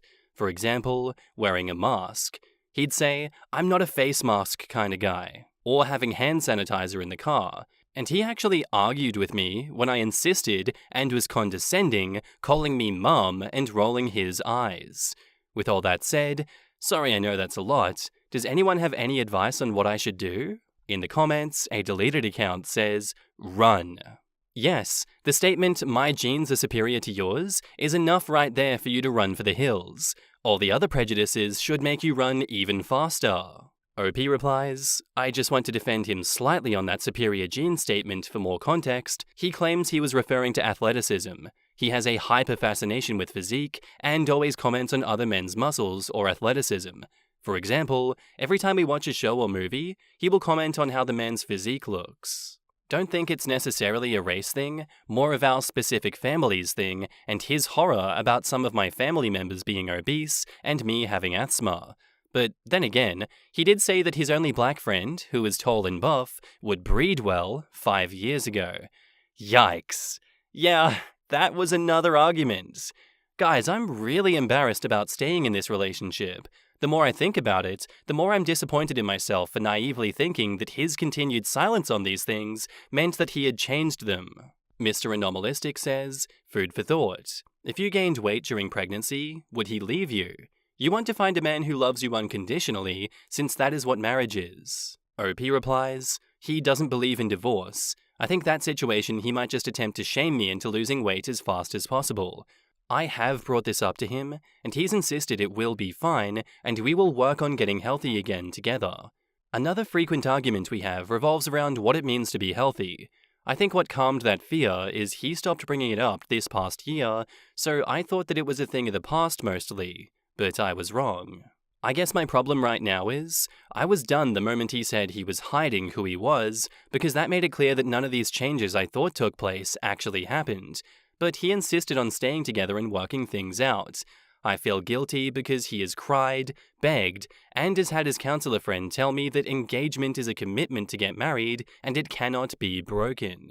I'm a bit embarrassed of my submission and choice to stay with him after reading everyone's comments. I asked my best friends about leaving him, and they just told me to hang in through counseling. And I don't ever talk to my parents because I had a terrible home life. I consider myself a rather strong woman, and I can't believe I've let it go so far. And on the other hand, I'm scared to break up with him because I'm worried of how he might react and the stigma of breaking off an engagement. I guess I just wanted affirmation that it's okay to leave, since I'm not getting that elsewhere. I wish I were as strong as I thought I was, and only needed my own feelings to affirm me. I find it hard to trust myself in this situation. Thank you for giving me your honest thoughts about this. I'll be breaking it off when he comes to visit in 2 weeks, so I can hand him back his ring and do it in person. Lala2929 says, he sounds terrible though. Why are you with him? He's obviously racist. You're black. Your kids will look black to most people. Do you want them around a dad like that? You're young. Move on. OP replies, I've always thought that he was a good person and that he was just sheltered and misguided. When these things came up, especially the comment about my brother, we had a discussion about racism and how that statement is wrong. He apologized and said that he would do better. I thought that was really the end of it, but then again, other prejudices started popping up. I just kept telling myself that he was willing to be better and just needed my guidance. I know you guys just see an itemized list of prejudices, but so many people don't even know these things about him because I believe he just hides who he is to a lot of people. So my friends think he's a fine guy, and his friends think he's one of the best guys. Granted, they might share his ideologies. I know some of them are sexist. All white men are in the military. I fell in love with him and blindly accepted these flaws as fixable. I thought of him as my rock and stability and an escape from my broken home.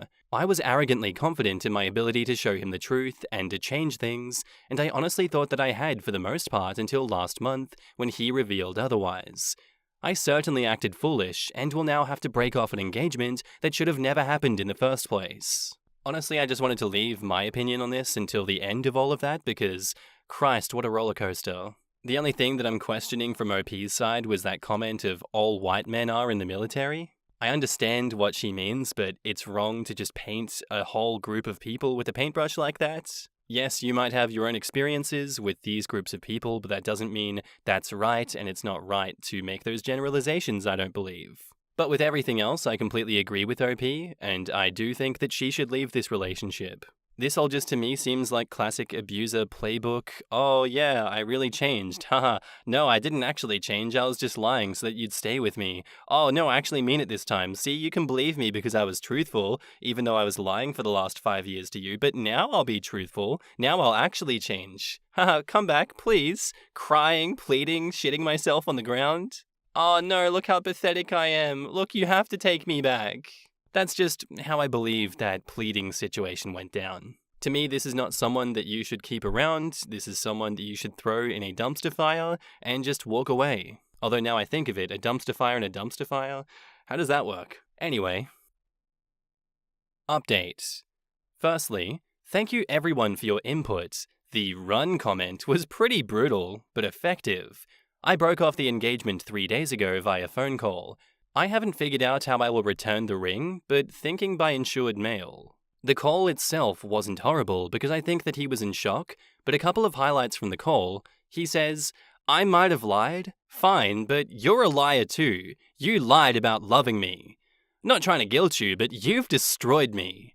I have nothing now, and I have no idea what I'm going to do with myself. Are you seeing someone else? You're making a huge mistake. All I wanted was to be a good husband to you. You're making a huge mistake. All I wanted was to be a good husband to you.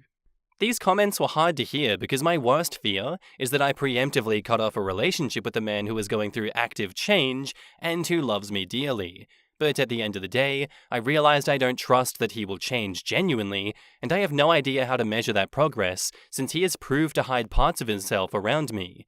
He hasn't tried to contact me since I broke things off, and I'm grateful for that. I think it would make everything so much worse.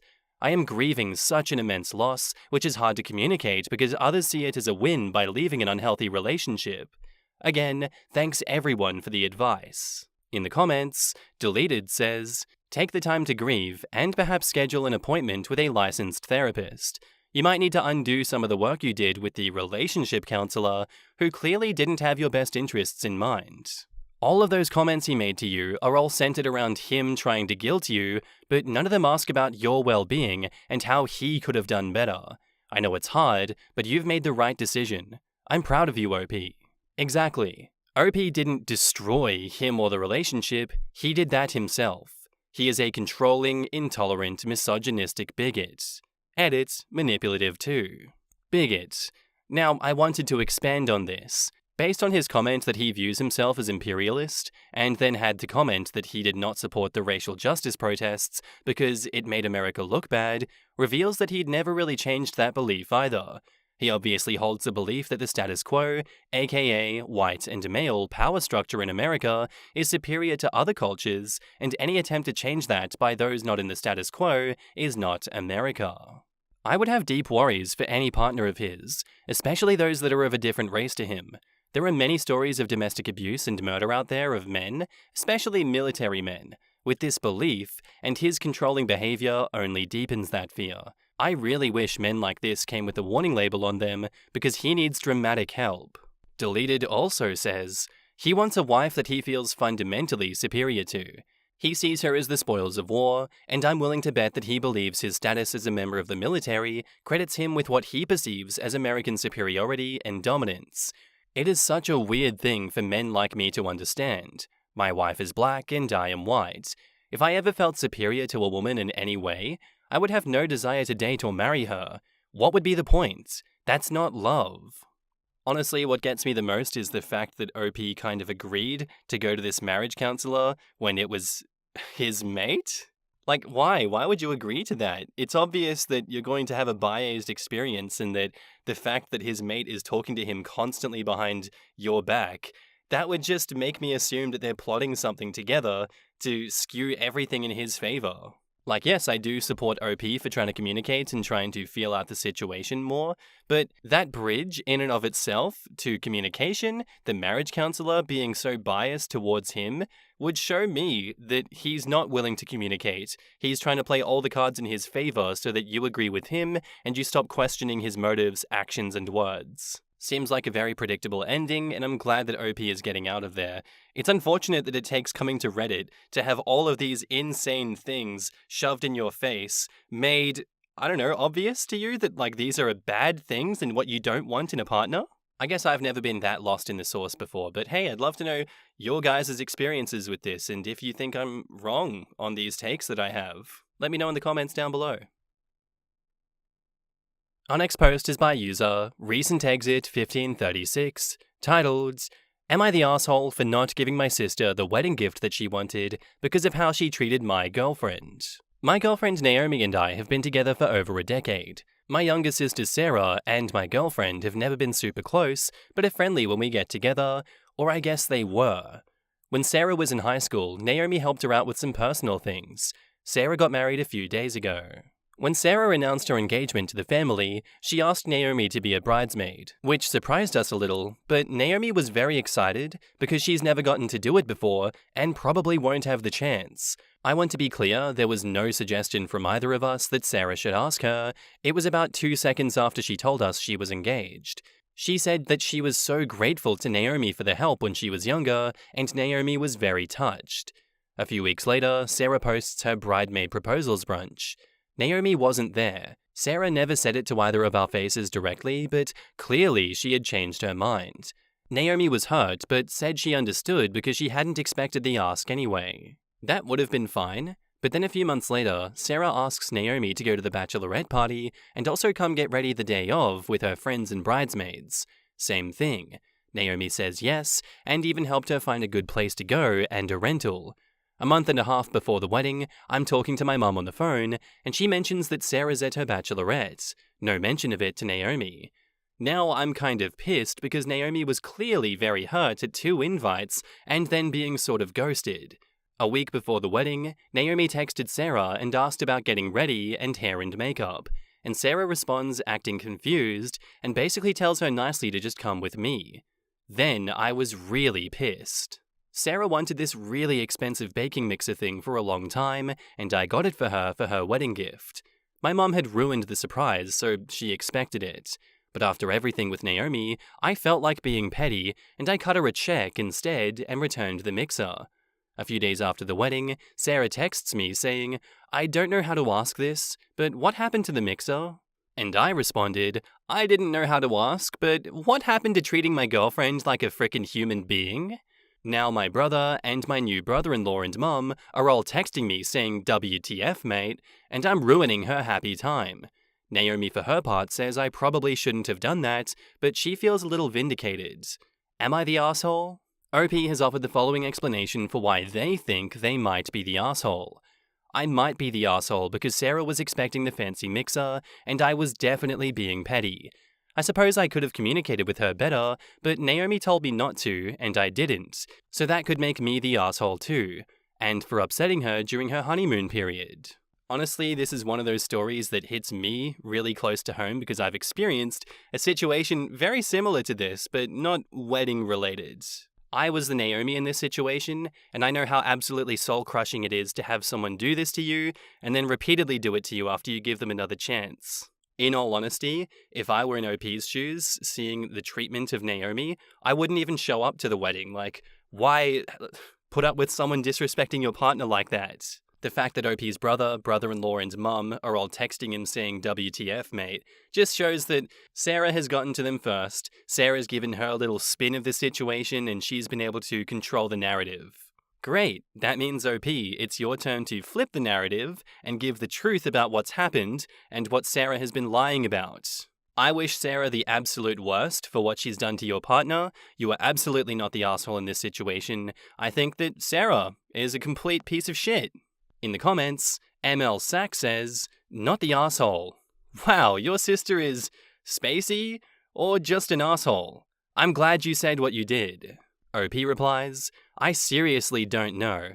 I've never known her to be mean before. My mum just keeps saying that she doesn't want to bother her about it now, and I ruined her honeymoon phase already. No, you didn't. You didn't call and ask where the mixer was. Your sister did. She was more concerned about a wedding gift than enjoying herself on her honeymoon. There are so many layers of audacity in this story on the part of OP's sister, culminating in actually calling someone to ask why you didn't get the gift that you expected. What the hell is wrong with this woman? Not the asshole. I wouldn't have even given her a check. I would have bought her a whisk or a spatula and told her, Mum must have been confused, just like you were when Naomi asked you about getting ready. But I'm petty like that. Not the asshole. I think it's brilliant how you stood up for your girlfriend, and your sister is lucky that you got her a gift at all. Agreed completely. I'm actually really confused as to what was going on with the sister, and would love to know why she was being such a weirdo about it. Was she just saying that to be mean? To save face with her brother? Or did she get pressured not to have OP's girlfriend in the wedding party because of the bridesmaids drama? It's just such a weird situation. Like, who does that? I get her for getting the initial invite, but after that, it's like cartoon levels of mean girl behavior. And OP's mum is being weird as well, but I guess that's expected, since shitty behavior is usually tracked back to her parents that didn't want to rock the boat or address what was wrong to avoid the energy. OP was completely in the right, and not the asshole. Kindly Egg says, it is your gift and your choice. I'm very confused about your sister's motivation on all of this though. Does she have a vendetta against your girlfriend and is using the occasion to try to hurt her? Is she very absent-minded and keeps forgetting who she's inviting? Is it possible that your girlfriend offended your sister in some way after the invites? I think having an actual talk with her might be a better way to resolve this issue. OP replies, I genuinely don't know. We've never been super close. We only see each other 3 or 4 times a month at family get-togethers, but we've always gotten along fine, and I've never known my sister to be a mean person before this. Naomi says benefit of the doubt, she overpromised the bridesmaid spot, but then realized that she didn't want as large a number. Bachelorette party was a genuine mistake, and makeup and hair was a miscommunication or misunderstanding on Naomi's part, but I don't know how.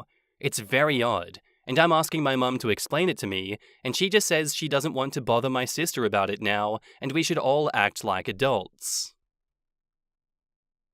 Update. So I talked to Sarah, and things got more confusing.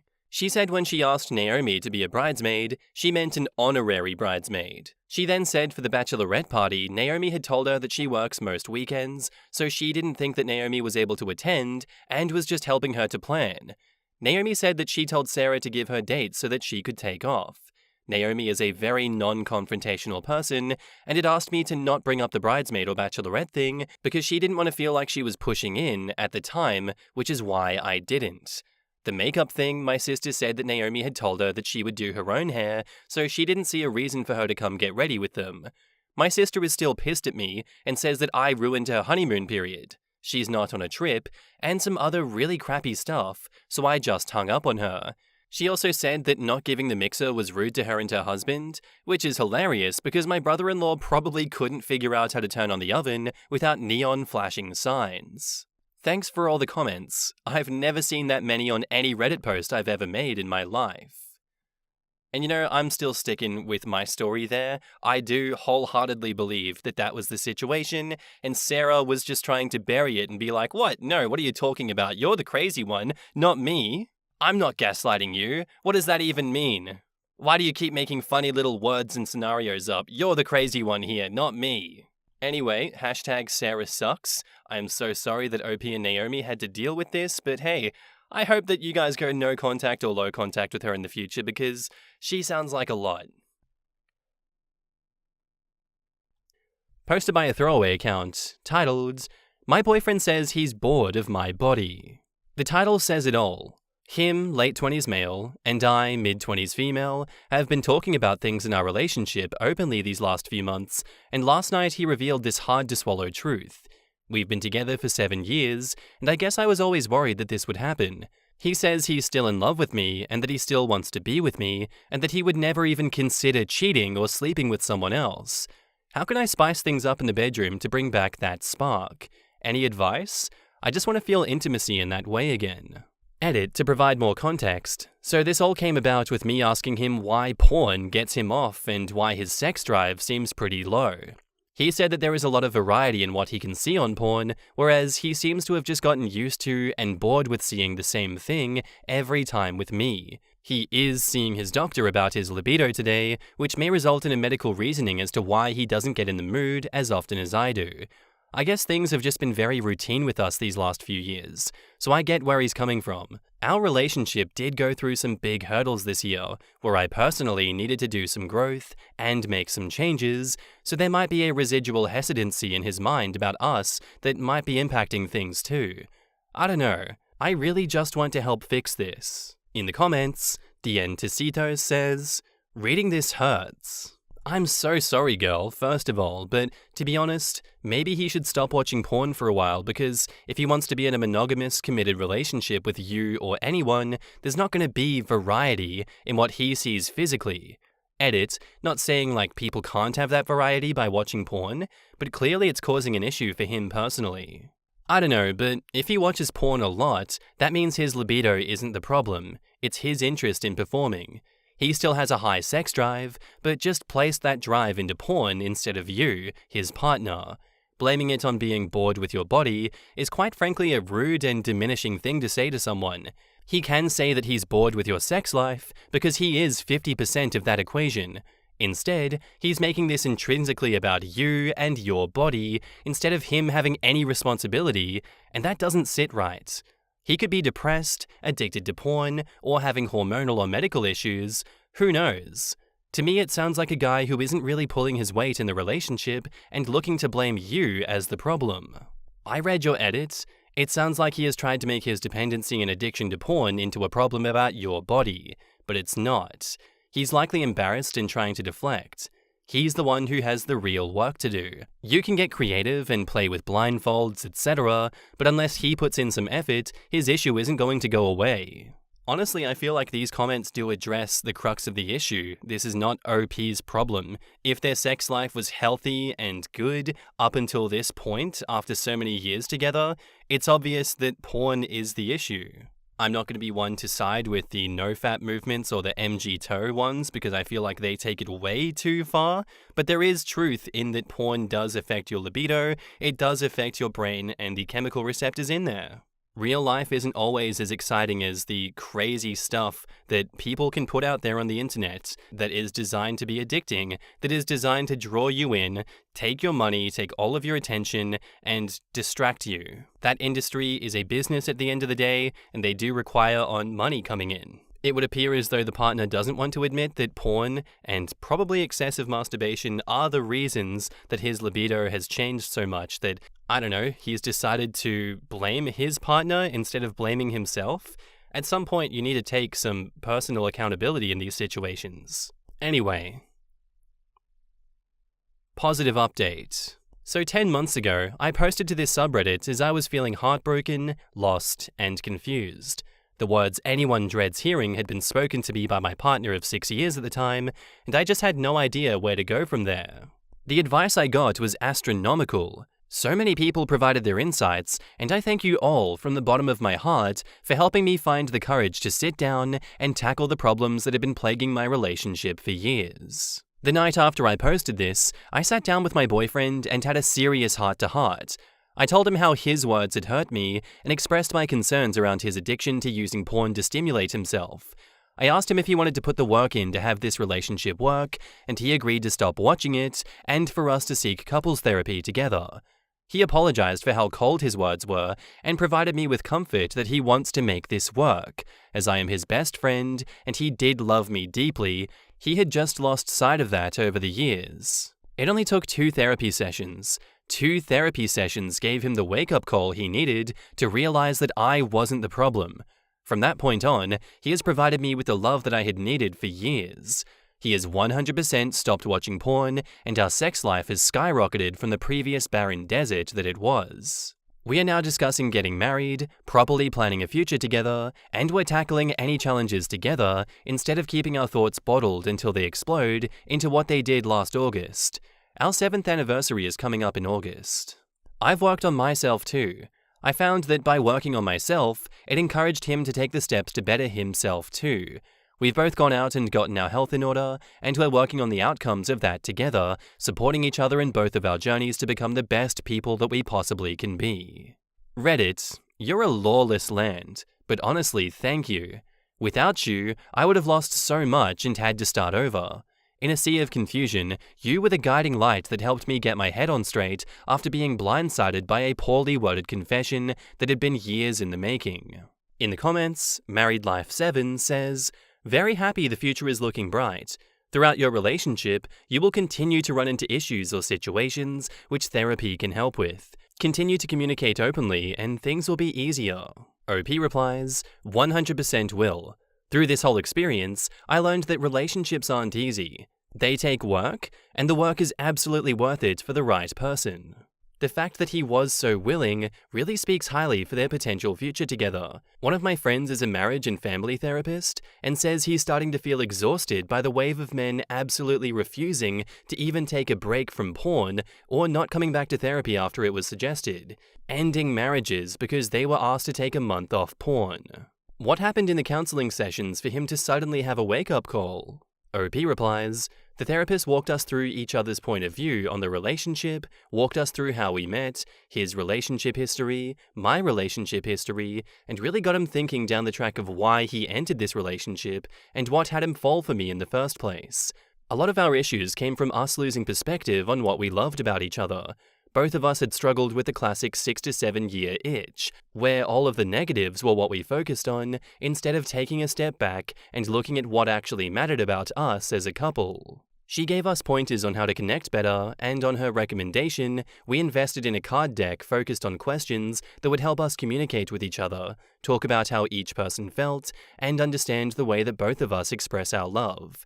She brought us way back to fundamentals and stripped back all of the extra nonsense that we were blaming on our issues, work stress, family stress, etc. The card deck contained questions about the times we felt hurt, times we felt loved, and helped us understand each other so much better. We still use it now and then to help us have meaningful conversations with each other. She also helped him realize that therapy isn't a bad thing to pursue, and he sought his own therapy to work on himself afterwards. She is still my personal therapist, and is very pleased to hear that the groundwork that she did with us is helping both of us to grow individually and together. Thanks for detailing this. Can you please share the name of the deck? And OP replies, "It's the best self-relationship deck. There's a few different ones out there, and that's the one that we went with." So wait, he didn't sleep with OP's friend, no one was arrested, there's no second swiper left account, he didn't blame anything on her, his mother isn't giving him sex advice, she's seemingly happy. Okay, this is clearly a fake post. Come on, you damn trolls. Seriously, this is an awesome post. Congrats and good luck on the future, OP. And OP replies, "I know, wild that my drama was just cruel word choice and porn addiction. Thank you. Crazy that strangers on the internet helped me sort my life out. Our next post is by user ThrowRA Cable, titled, "My 26 female, husband 28 male, slapped my best friend 31 female for staring at my breasts. Me and my husband have been together for 5 years and married for 1 year. I just had a baby several months ago and I'm breastfeeding her. Before my pregnancy, I was a B cup, but after having a baby, my breasts have increased to double D. My husband, of course, loves the increase in the chest size and has lately been expressing sudden bouts of jealousy if anyone showed a little too much attention to me. The weekend before, both of our families and friends gathered together for a family celebration. Everyone congratulated us on the baby and oohed and ahed, all of that usual stuff. Somewhere halfway through dinner, we were all peacefully eating and conversing. My best friend, we'll call her Amy, was staring a long time at my breasts, and I said, 'You look like you want a taste of my norks,' and we both laughed. But without warning, my husband slapped my best friend on the face and said, 'Her breasts are only for me to look at.' Amy was stunned, and she immediately left the table while I looked at my husband in shock and asked what the hell he was thinking. He said, 'Sorry, I'm a bit territorial.' Now, he knows the way Amy and I joke around, and he has never acted this jealous before. And over what? Her gazing at my breasts that long? Why wouldn't she? Or anyone I know for that matter. They're double Ds now, for Christ's sake. His parents saw everything. In fact, everyone did. And they said that he has every right to defend his territory. I'm sorry, are we animals? I went after Amy, who was crying and already had an angry red mark on the side of her face. I calmed her down, and she told me, 'We were just joking around. What if he hits you someday?' I don't see my husband capable of doing that, but I am worried about his jealousy that appeared during and after my pregnancy. Is this normal for men to act territorial during this period? And even though, that doesn't excuse him from hitting a woman who is my best friend." Edit. The red mark has by now turned into a horrendous bruise, and I'm freaking out because my husband has never shown this amount of jealousy before, not even close. And the more time passes, the more I think that she might be right, and if he can't control his impulses, then what guarantee is there that he won't do the same to me? Edit 2. I'm far from okay with it, and I've been cold towards him and keeping my distance since that day. Every time I see her and the bruise on her mark, I feel rage inside of me, and I cried this morning because I can see that my best friend is in pain, and she's still not going to press charges because I'm her friend, and he's my husband, and all she cares about is me. I'm terrified at the thought of being a single mother, and I don't know if I can handle motherhood on my own, but Amy said that she will support me and help me. When he hit her, I was in shock, but I had a fleeting thought of stabbing him with a knife that was laying in the middle of the table. But I also had the fleeting thought that I can't go to jail because I'm a mother. I love my best friend. When we were in college, a guy roofied her drink, and I made him instantly regret it, so I do care for my best friend deeply. In the comments, the Frenzied Flamer says, "I can't believe his parents backed him up. Personally, I'd back Amy in filing assault charges if I were you, and making sure that he is never alone with a screaming infant." Oh my gosh, I'm still appalled at the fact that she was assaulted, did not even think about any children. I would never feel okay leaving them with him alone now, or the grandparents since they think that this was acceptable. Sounds like a corporal punishment household. I'm sorry, are you high? Let me be really effing clear, Amy is 100% right. He hit her hard enough to leave an angry red mark? How are you not freaking the absolute F out? I'm sorry, how is your husband not freaking out about what he did? He hasn't shown any remorse? This is absolutely ridiculous, so horrible that you absolutely need to leave. You are not his territory. You need to be safe. This is absolutely insane stuff. Because he's an abuser, and he has OP locked down now with a kid. Abusers often are really good at hiding who they are until their victim is finally stuck. OP is stuck with both a baby and a marriage. I'd have gone nuts if my partner put their hands on my friend. I'm enraged just thinking about it. OP, most abusers hide their true nature before marriage or children because you would be less likely to leave. This is insane. Unfortunately, you just had a baby with a psycho. He might improve to some degree with intensive psychotherapy and possible medication, but someone this possessive with this little impulse control obviously can't be left alone with an infant. So do try to operate from the perspective of a parent who has to protect their child. If this story is true, you and your kid are in serious peril. Good luck. My take on the situation here is that, yeah, you should run. Cut things off before it does get to abuse. Physical abuse for you, OP. He's already shown that he's more than capable of leaving a pretty hefty mark on your best friend, one that goes black the next day. That's serious, damage to someone. That's assault level charges. This guy just took a gigantic leap. He skipped you in the abuse cycle, and he just went straight to your best friend who was a threat to him. The usual playbook goes that it's you, the partner, that gets the serious brunt of all this abuse behind closed doors, and then you're made to sweep it under the rug. But no, this absolute drongo decided that he's gonna hit your best friend anyway, and we can see where he got the behavior from. His parents are just completely cool with it. They're just like, you know what? Beat the shit out of that best friend. How dare she look at the general direction of your woman?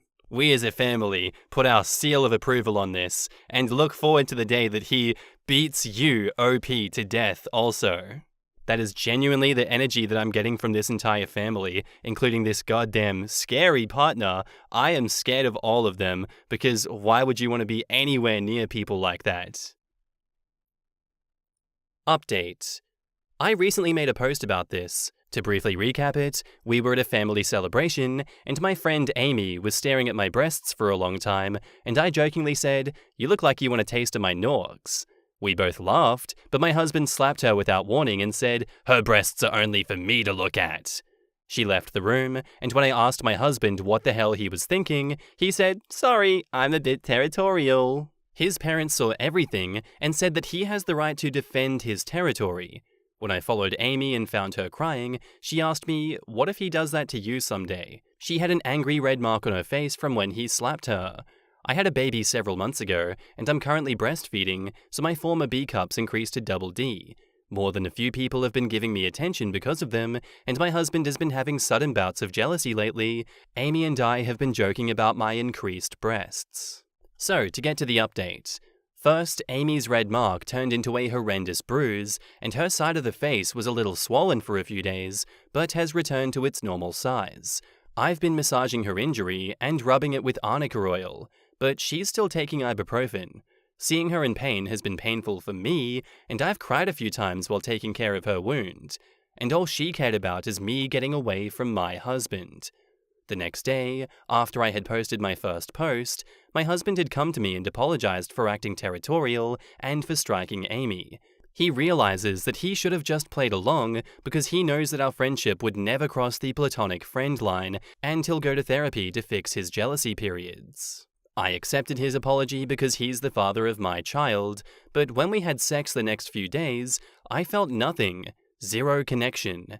I told him to stop on the third day when he was halfway, and he did stop and ask me what was wrong. I told him I was not feeling so good, and he just went to sleep. I kept replaying that slap over and over again this past week, and the more time passes, the more I realize that even though he might be a good husband and father, slapping a woman just because she looked at my breasts for too long in a joking way is something that I can't forgive him for. I can't continue to live with a man who would do that. I don't even feel love for him anymore, just dead feelings. My baby and I are staying at my parents' place now, and I told my parents everything that has happened, and my father swore that if he ever was at that table when it happened, he would have beat my husband into a bloody pulp. Also, I want to add that my parents weren't at my family celebration, but my other family members were, including my younger sister. They were all in shock and nobody said or did anything.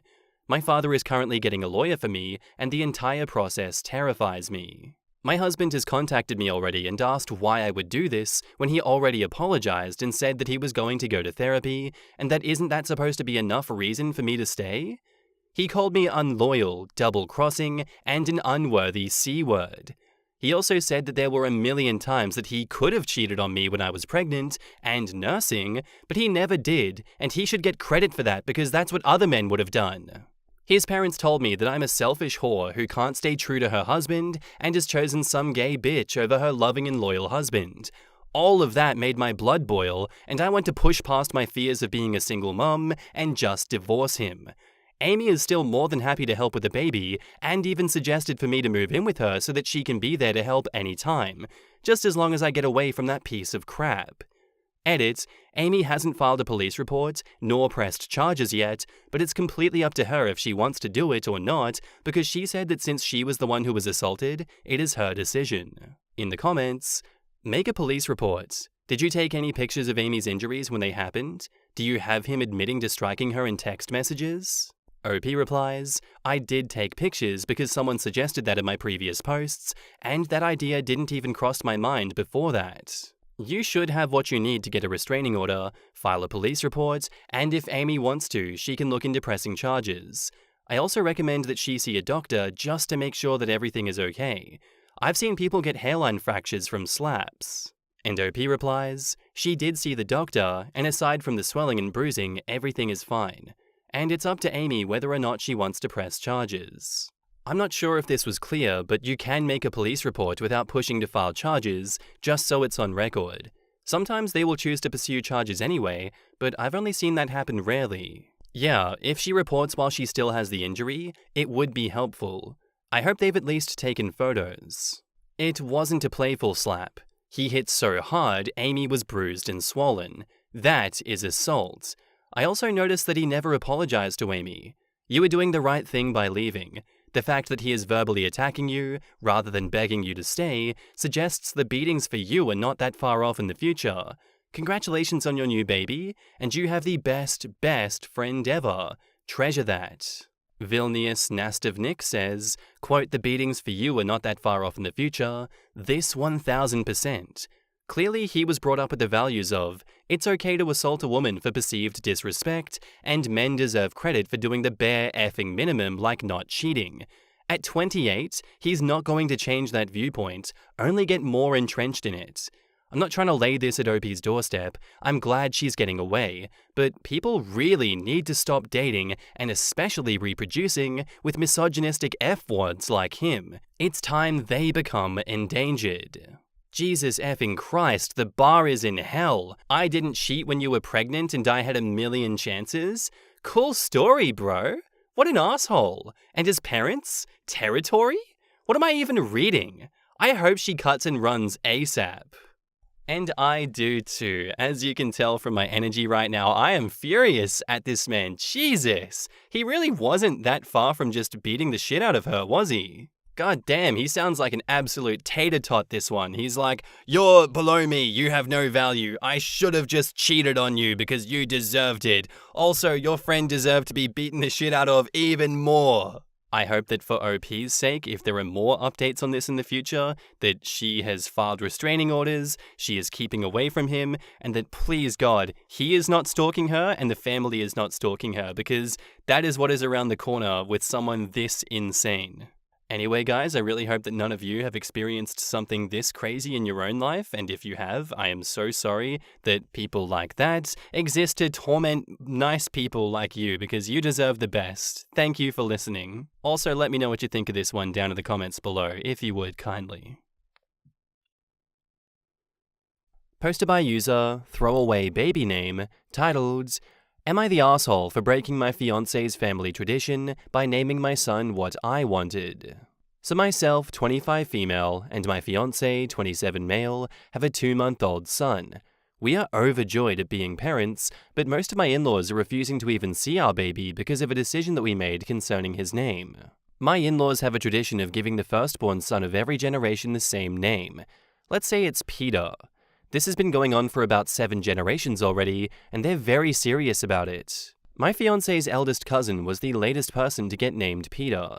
Every one of his cousins has only had daughters so far, so our baby is the first of his generation, and consequently should get the name. I have no problem with the name Peter, and would have been okay with naming my son that, but unfortunately, that was also the name of my uncle who died before I was born. I won't get into details, but it was tragic and traumatizing for my family. My father never got over losing his younger brother. My grandmother asked the family not to name any of our future children Peter during her lifetime. My mother-in-law and father-in-law knew about this promise, and at first seemed to only be okay with us avoiding the name Peter, but also supportive of the one that we chose. However, my grandmother sadly passed away when I was 7 months pregnant. We traveled for her funeral. On our last days there, my in-laws called to offer me their condolences. Then my mother-in-law asked if I was willing to think about the name Peter now. Suddenly, they were insistent that the name that we chose was awful, and we had to honor their tradition. According to them, they had only agreed to make an exception for us for my grandmother's sake, and had no obligation to keep it now that she had passed. My family agrees that while it's true we don't have to avoid the name anymore, it still doesn't feel right to use. My fiancé agrees with me as well, but his parents spent the last weeks of my pregnancy trying to convince us to change our minds about the name. When our baby was born, and we named him what we wanted, my in-laws were furious that we had broken a 7-generation-old family tradition. Some of them hadn't previously wanted to name their sons Peter, but did it anyway for the family's sake. They said our decision was selfish, and that my family should have moved on by now. This has truly nothing to do with whether my family has moved on or not. It just felt like a betrayal to my grandmother and uncle's memories to even consider using the name. My father-in-law offered us $1,000 to change our son's name to Peter after he was born. That was 2 months ago, and neither of my fiancé's parents have met the baby or seen us since I was pregnant. Most of my in-laws are on their side, and this is causing a huge rift between my fiancé and his family. He assures me he's fine, but I'm starting to feel really guilty about this. Am I the asshole? Edit. The tradition started, as far as I know, when OG Peter died and his son, also named Peter, named his firstborn after his father. Peter III ended up having the first son of the following generation and did the same thing. That one died before having children, so his sister gave the name to her son, and so on. The name Peter is very common in my country, so none of them ever got bullied over it, and the fact that it was also my uncle's name isn't as unlikely as one might think. Also, middle names aren't used in my country. Most people get the maternal surname before the paternal one instead. Honestly, I'm gonna give you a not the asshole for this one, especially given that your uncle died a tragic, horrible death, and you're going to be reminded of that every time you look at this son's name. It is your child and your choice. We're not gonna give in to the peer pressure of dead people just because the family wants that. Like, damn, sorry that you value your family tradition so much, but you can just name your son Peter instead and just forget about our one. This one doesn't exist, it doesn't count in the line of succession, don't worry. Also, the fact that they said you should just be over the death of your grandmother by now. That's an asshole thing to say, I'm sorry. Not the asshole OP. In the comments, Rich Signal 7022 says, not the asshole. After 7 generations, I think it's time that their family moved on. OP replies, I've always been surprised it even lasted that long. And like, no offense, but that's a pretty vague tradition. Like, how do they keep track of each new generation to determine this? I have cousins 15 years older than me and 15 years younger. My husband has cousins 25 years younger than him. At some point, this has got to get more confusing than it's worth, right? OP says, generation basically means line of cousins to them. I only kind of get it, but I think basically every time a cousin has a child, he or she is the first of the generation. My maternal family kinda works like that too. I'm 20 years older than one of my youngest cousins, but we're still from the same generation. His uncle, while only 4 years older than me, is from my mom's. Sorry, I'm really bad at explaining this. Not the asshole. Family name traditions are weird, and you can do whatever you want and name your baby whatever you want. Keep pushing the I'm honoring my late grandmother's final wishes hard, so they see how unhinged they sound asking you to flout that. And as a grandma, the idea of rejecting a child based on a name is simply trifling. It's downright shallow, petty, and a real ugly representation of one's integrity. Honestly, the longer these people avoided my child, the less their value would be worth in my child's life. Who would want such people around after a while? What would they bring to the table for my child? How would people like this positively enrich his or her development? I feel bad for OP's partner, as this behavior surely has hurt him. Otherwise, I would consider this behavior a possibly important reveal to who these people are and what kind of chaos they could be capable of. Update. Thank you so much to everyone who commented and offered support. A lot has happened since I posted, so I thought I'd give you an update. About a week after my post, my fiance's parents contacted us. They apologized for their behavior and begged to meet my son. They said they were ready to leave the naming debacle behind and truly wanted to be involved in their grandson's life. We were skeptical but invited them over to meet the baby. The visit went well. They began coming over almost every day during the next 3 weeks. I noticed neither of them ever called my son by his name, but I didn't point it out. For the first time in months, things seemed good between my fiancé and his parents. One day, my fiancé was helping my father-in-law with something at our place, so my mother-in-law and I went to the park with my baby. Sometime later, I had to go to the bathroom, so I left him in the stroller with her. When I got back, she was sitting on a park bench, chatting with a woman who was cooing over my son. I went over there and introduced myself as son's name's Mom, and she said, "Oh, I thought his name was Peter." I didn't say a word, and neither did my mother-in-law. She followed me to the car, and we went back to my apartment. On the way there, I texted my fiancé about what had happened. The moment we got there, he kicked both of his parents out of our place. He had read my texts and confronted his father. Thankfully, my father-in-law is a terrible liar and confessed immediately. Apparently, both my in-laws only call my son Peter. That includes whenever they're talking about him, every time they introduce him to someone else, and even baby talking to him on the few occasions they were left alone with him. Neither of them are embarrassed by this, and they both think that they are in the right. We are heartbroken, especially my fiancé, not only because his parents can't let go of their pride, but also because the name we chose for our son means a lot to the both of us. I blame myself for encouraging my fiancé to allow them near our son. I was raised in a different city than all of my grandparents, and always wished that they could have been more involved in my life. Losing my grandmother didn't help. Pretty much every doubt I had only existed because I thought that it would be important for my son to grow up with all of his grandparents around. But now, all of my guilt is gone. If they can't respect my son enough to call him by his name, they don't deserve to be in his life. I hope they enjoyed the 3 weeks they had with their grandson, because that's all they're getting until they get their heads out of their asses. Edit, I thought I'd clarify some things. First of all, I'm not comfortable sharing my son's name here, but I promised it's not a unique name or anything like that. It's perfectly normal and popular-ish in our country. Secondly, I mentioned this in the comments, but while my family didn't try to dictate me on my son's name, they would never be comfortable with it. My Uncle Peter passed almost 3 decades ago, but it forever changed everyone who knew him. My grandmother's wish might seem a bit irrational, but it was motivated entirely by grief, and it didn't seem right to disrespect that just because she's not around anymore. And to whoever PM'd me that my fiancé's only on my side to keep the peace, he didn't want to use that name either. Months before I got pregnant, he told me he hoped one of his cousins would have a son before we did because he always hated the tradition and sympathized with my family. He's just as angry at his parents as I am, if not more. Also, most of his cousins and some other relatives have come around and apologized. In the comments, are they this unhinged in other areas of your life too? OP says, according to my fiancé, they've always been a little bit entitled, but I never really saw them enough to be able to say that. I will say that, though they were polite, they very clearly didn't care about me until we moved in together. My mother-in-law pretended not to remember my name every time she saw me, and my father-in-law would lose interest in any conversations that weren't about him.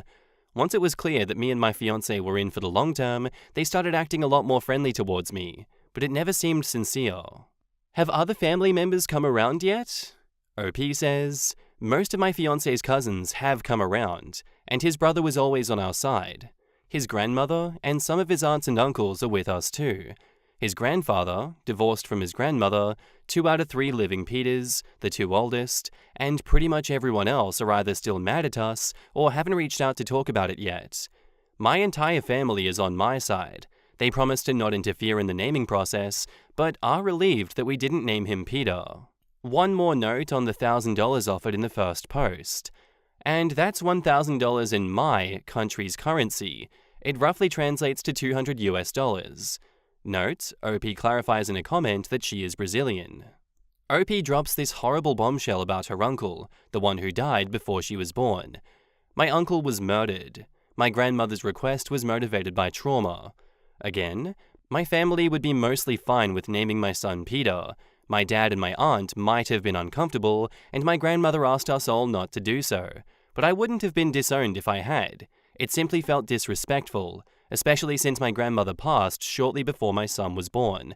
My uncle's death was traumatic for my family, but the name Peter is hugely common in my country. And now, onto the latest update, titled, "My in-laws started harassing me for destroying their family naming tradition." My son is now 5 months old, almost 6. We're still no contact with my fiancé's parents, who haven't seen us since May. We've both blocked them everywhere. His relatives who were on our side still are, and most of the ones who weren't haven't come around. If anything, they're even more pissed now. I remember someone suggesting that my fiancé's family might stop using the name after we decided not to. Well, you were right. Last week, one of my fiancé's cousins announced that she was pregnant with a boy. She included her baby's name in the announcement, and it's not Peter. What followed was a string of aggressive Instagram DMs from both mother-in-law and father-in-law. They both created accounts for the sole purpose of contacting me. I didn't see them until 2 days later. They sent me almost an hour worth of voice messages about how I'd ruined their family. They wished their son had never met me, that he'd seen me for who I truly am, and that I'd never gotten pregnant. Many of the messages ended with, "I hope you're happy now," as if they thought that they were getting the last word, only to think of something else that they wanted to say. There was name-calling, an accusation of me cheating, and the persistent refusal to refer to my son as their grandchild. My fiancé and I listened to the messages together. He hadn't gotten any. As much as I tried to distance myself, I was in tears by the time that it was all done. I still don't regret anything, especially after the stunt they pulled back in May, but I'm not completely free of the guilt yet, not to mention their complete disregard for their grandson. I was already having an overwhelming week, and this just seemed like the final straw. I must have spent close to an hour sobbing in my fiancé's arms. Once I was calmer, he unblocked his parents just to scream at them for a while. I only heard his side of the conversation, but it was more than enough. He finished the call by saying he didn't want to hear from them again. We had a long talk afterwards. My fiancé opened up about the emotional blackmail by his family before and after my pregnancy. My in-laws were close to threatening him with anything they could if we didn't name our son Peter. I told him about my guilt and how awful I feel for putting him through this. We reassured each other, cried a bit more, and had a mostly pleasant evening with our baby. We contacted his cousin. The family is giving her shit for breaking the tradition again. They are being way less aggressive though, and I think many of my in-laws are finally learning to let go.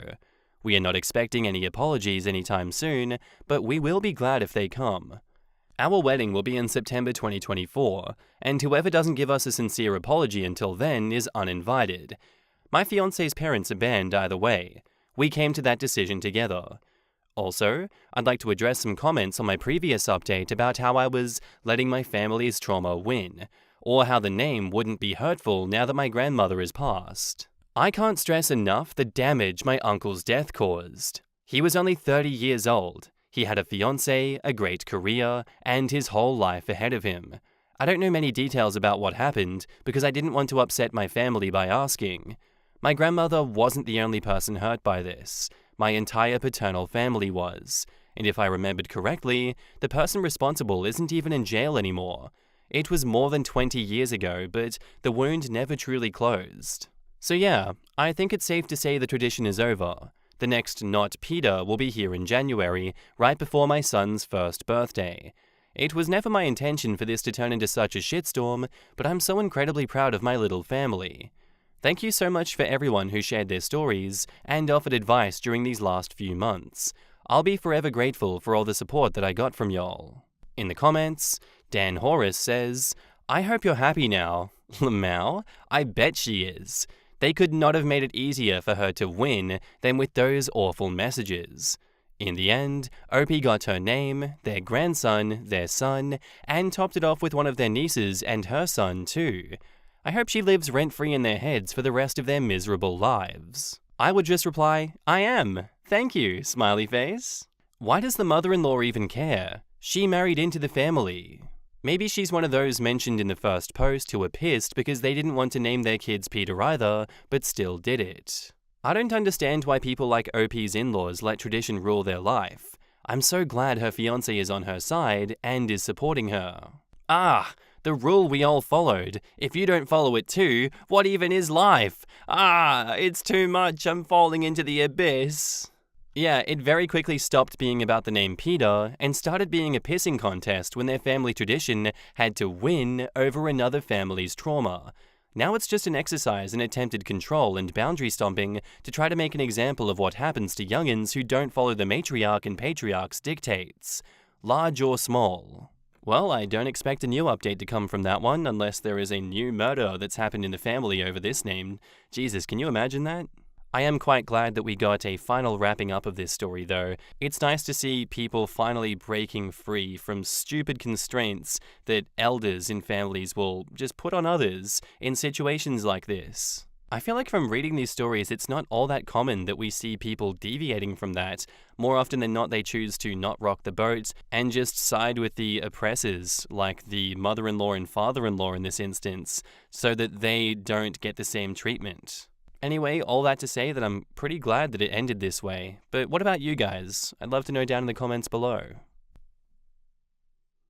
Our next post is by user WeirdAttention6183, titled, "Am I the asshole for refusing to meet my boyfriend's friends unless they apologize to me?"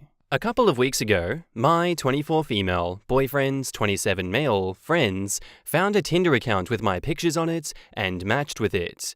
I have not met with my boyfriend's friends yet, but they know what I look like because my boyfriend showed them pictures. They showed my boyfriend the account, and my boyfriend called me immediately to tell me about it. I haven't used Tinder in over a year, and Tinder is supposed to delete inactive accounts after 7 days, so I knew that it wasn't mine. His friend also messaged with the account that weekend, but I was with my boyfriend watching a movie at that exact time, so my boyfriend didn't really believe the account was mine either. But his friends weren't convinced that I wasn't cheating. I could hear them yelling things through the phone like, "Make that beer prove herself. Your girlfriend is a whore," along with other really degrading names. My boyfriend told them to shut up as I was on the verge of tears.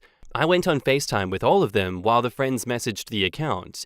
They made me show my hands and my phone on the video call the whole time.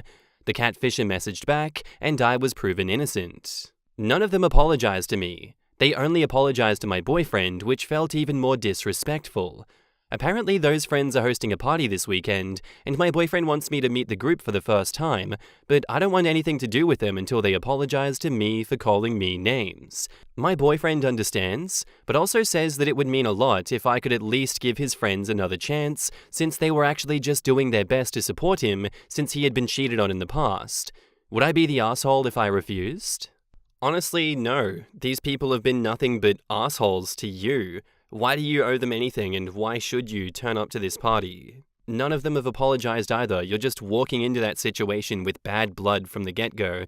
How is you being there in person going to make anything better for them? How is that going to calm this situation when none of them have reached out to be like, "I was wrong. You know what? You're a great person. I was just protecting my friend. You know how it is, but I made a mistake." We all as a group made a mistake and we're so sorry for that. We would love for you to come to the party so that we can be friends and show that we don't actually hold bad blood, we were just crazy. We just had a moment of craziness, you know, hot girl crazy. Yet surprisingly, none of them did that. Interesting.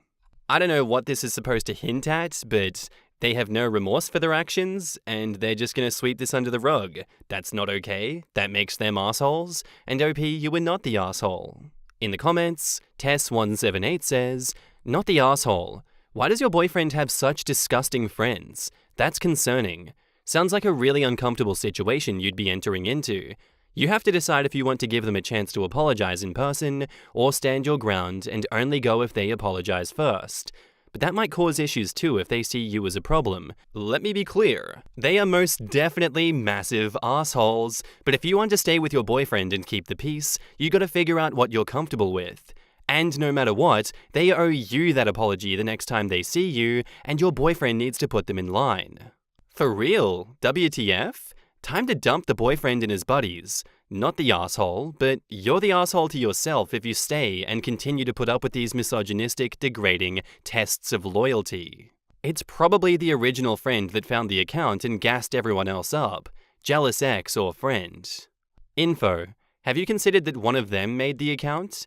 Their gleeful gang-up is suspicious to me. OP replies, I don't know about that, but I don't want to point fingers without any real evidence. I think they're just misogynistic in an all women are snakes kind of way. It's a hard pill to swallow, but it's true that birds of a feather flock together. If they believe those things, then so does he. Normal people would be too disgusted by their behavior to be their friend. Not the asshole, stand your ground. You humored them and went so far to prove that you were innocent, the least they can do is apologize. Red flag that your boyfriend doesn't think that they owe you an apology. But does a demanded apology even mean anything? It wouldn't to me. I wouldn't get over this. It doesn't mean jack from the friends, but it would mean a hell of a lot if the boyfriend stood up for his girlfriend against those guys, wouldn't it? If my friends did that to my girlfriend, they are no longer my friends. I understand being worried your friends may be getting cheated on, but instantly jumping to conclusions and then not apologizing afterwards? They're bad friends. And all the name calling. That's just straight up uncalled for. If my friend spoke to my girlfriend, or pretty much any woman like that, I would not be friends with them. Yeah, they were being bros by sending him info about the account, but the name calling swings the wheel entirely into awful people territory. Update. So much crazy shit has happened, and I've just been trying to process it all. I don't even think that y'all are going to believe what went down. After reading through the comments on my last post, I told my boyfriend again that I was not going to the party because I felt disrespected by his friends and disappointed that he did nothing to stand up for me. My boyfriend apologized to me and made it up to me by spending the weekend with me at my place instead of going to the party. He told me that after he quits his job, he would go no contact with any of his friends who refused to apologize to me. None of them did. His apology seemed genuine, and him not going to the party convinced me that everything was good, so I didn't break up with him. Flash forward to a few days ago, my boyfriend and I were laying together in bed. He was on his phone, messaging some of his friends while I was watching TikToks. At one point, I glanced at his phone while he was scrolling through his texts and saw that he had sent a bunch of screenshots of my pictures from Instagram to someone. Even from far away, I could tell that they were pictures of me. I didn't think much of it and thought, aw, he's showing his friends what I look like. I was so dumb.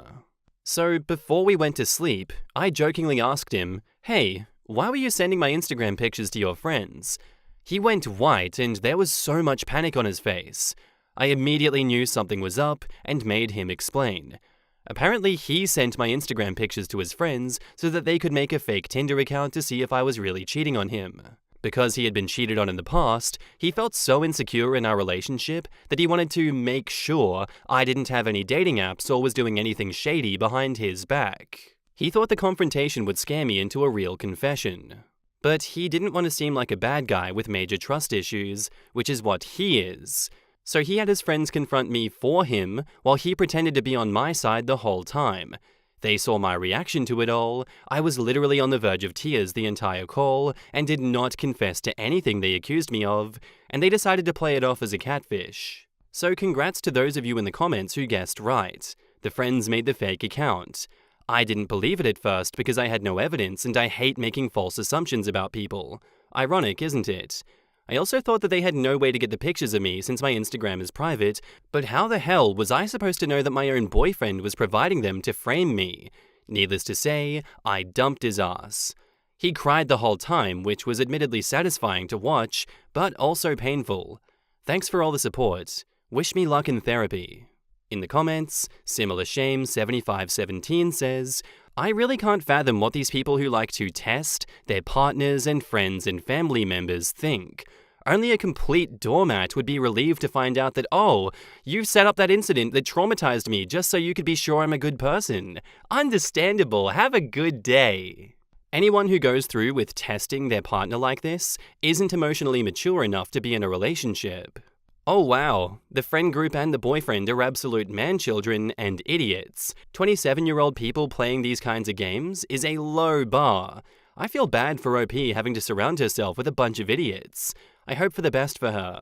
Why do people who need therapy, like the man-child here, not get therapy? Well, sadly, even if these men do seek out therapy, it won't work. For therapy to be successful, you have to want to change and be willing to put in the work to change.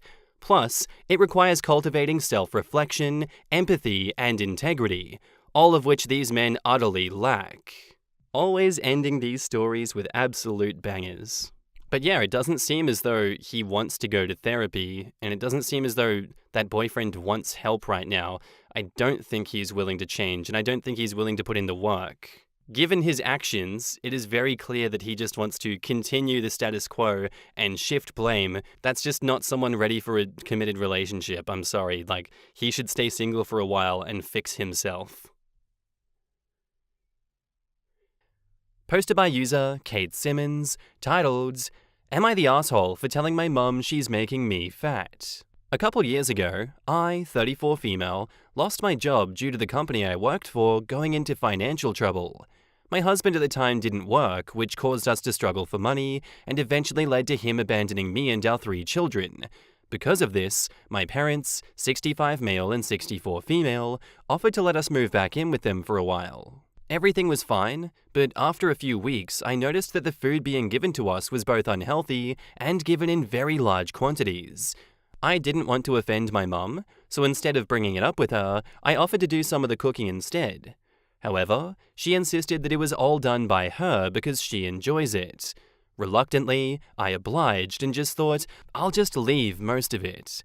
The problem with this is that she started offering anything I didn't eat to the children, who always ate all of it, since they didn't realize how bad it was for them.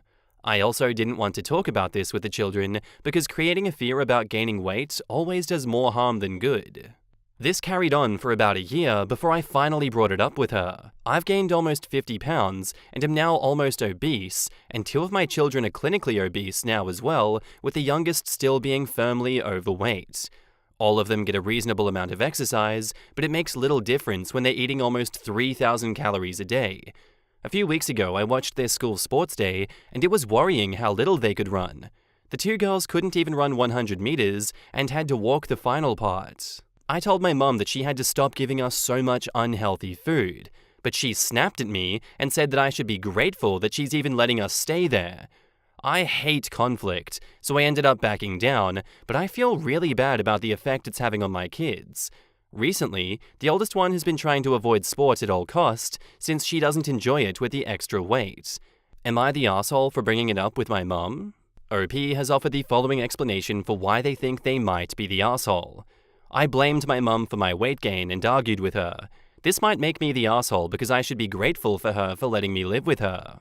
Honestly, the crux of the issue here is that OP, you're not doing right by your kids in this instance. Yes, she is offering your kids all this food and you're eating all this food, but you're not the one standing up for your kids. You're not the one setting healthy boundaries. You're not the one doing what's right. Obviously, your mum is doing wrong. That's when you, as a parent, take initiative and stop this before it ever starts. You didn't do that. You didn't advocate for your kids. You have failed as a parent in some ways. And yes, I do agree that you're caught in between a rock and a hard place because your parents, if you say no to them, are holding your housing and stability above your heads and will kick you out as a result of this. Unfortunately, because you've allowed this to go on for a year though, this is a "you're the asshole leaning on everyone sucks here" judgment.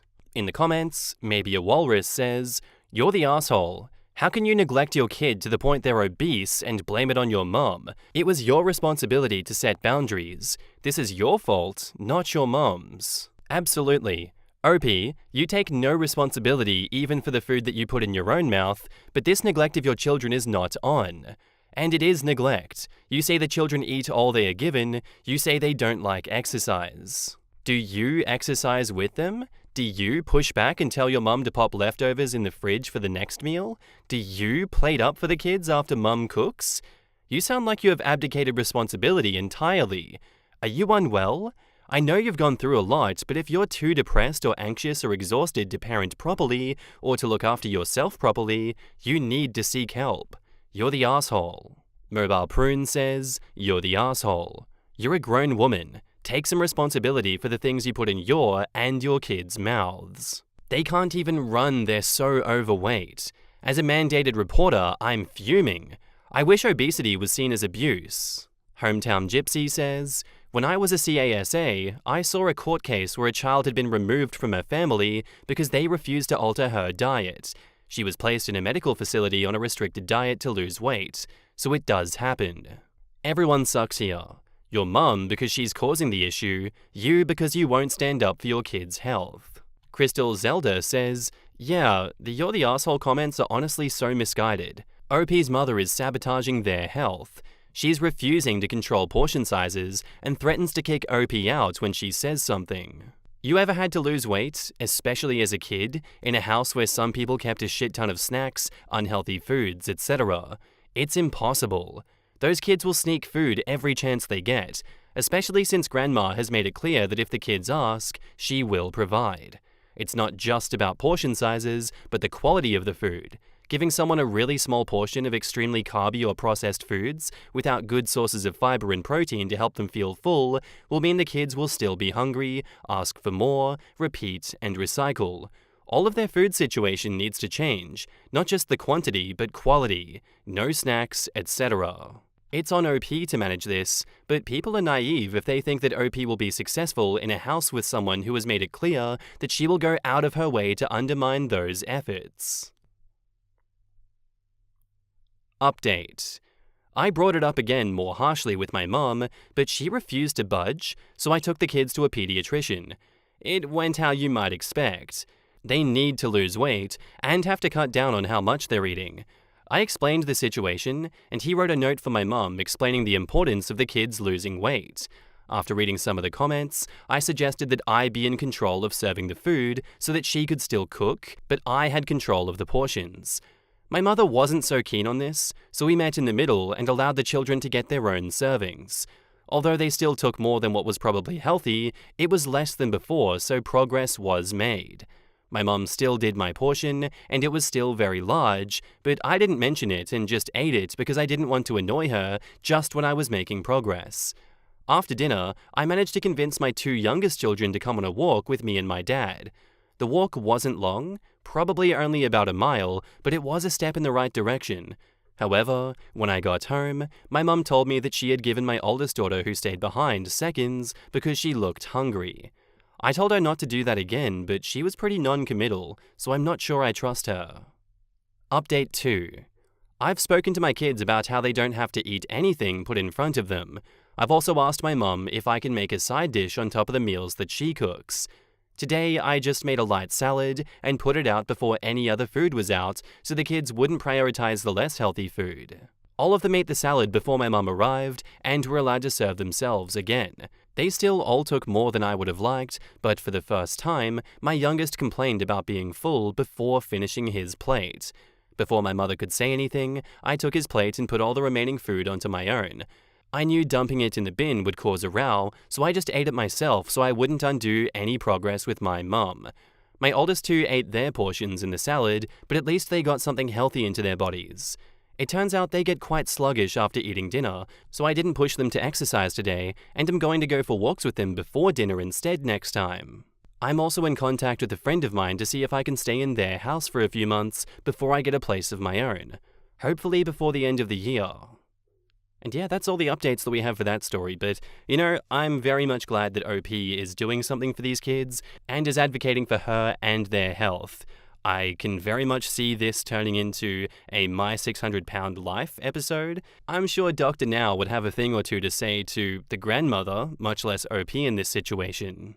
Honestly, I feel like this is kind of the best that OP can do without being homeless, and I very much applaud them for doing that. For me, the blame entirely shifts now to this feeder, enabler grandmother who doesn't care. She's more than happy to push her own family into obesity. Quite frankly, that is disgusting, and I hope that something is done about her, but most likely not. Anyway, guys, that's all I have to say about this one. What did you think of it down in the comments below? I'd love to know.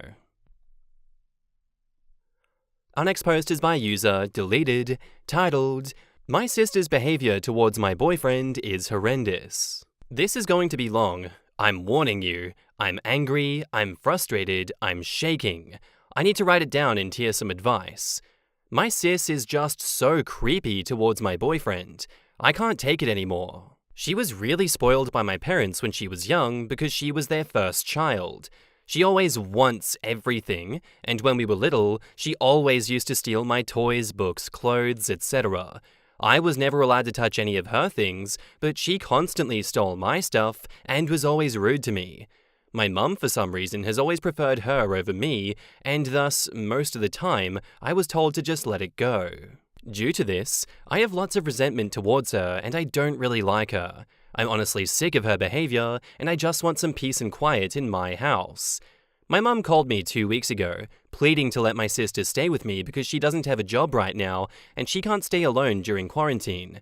Both my parents are high risk. My mum has heart problems, and my dad is asthmatic. So I thought that I should let her stay with me and my boyfriend, instead of letting her go to my parents in case she infects them.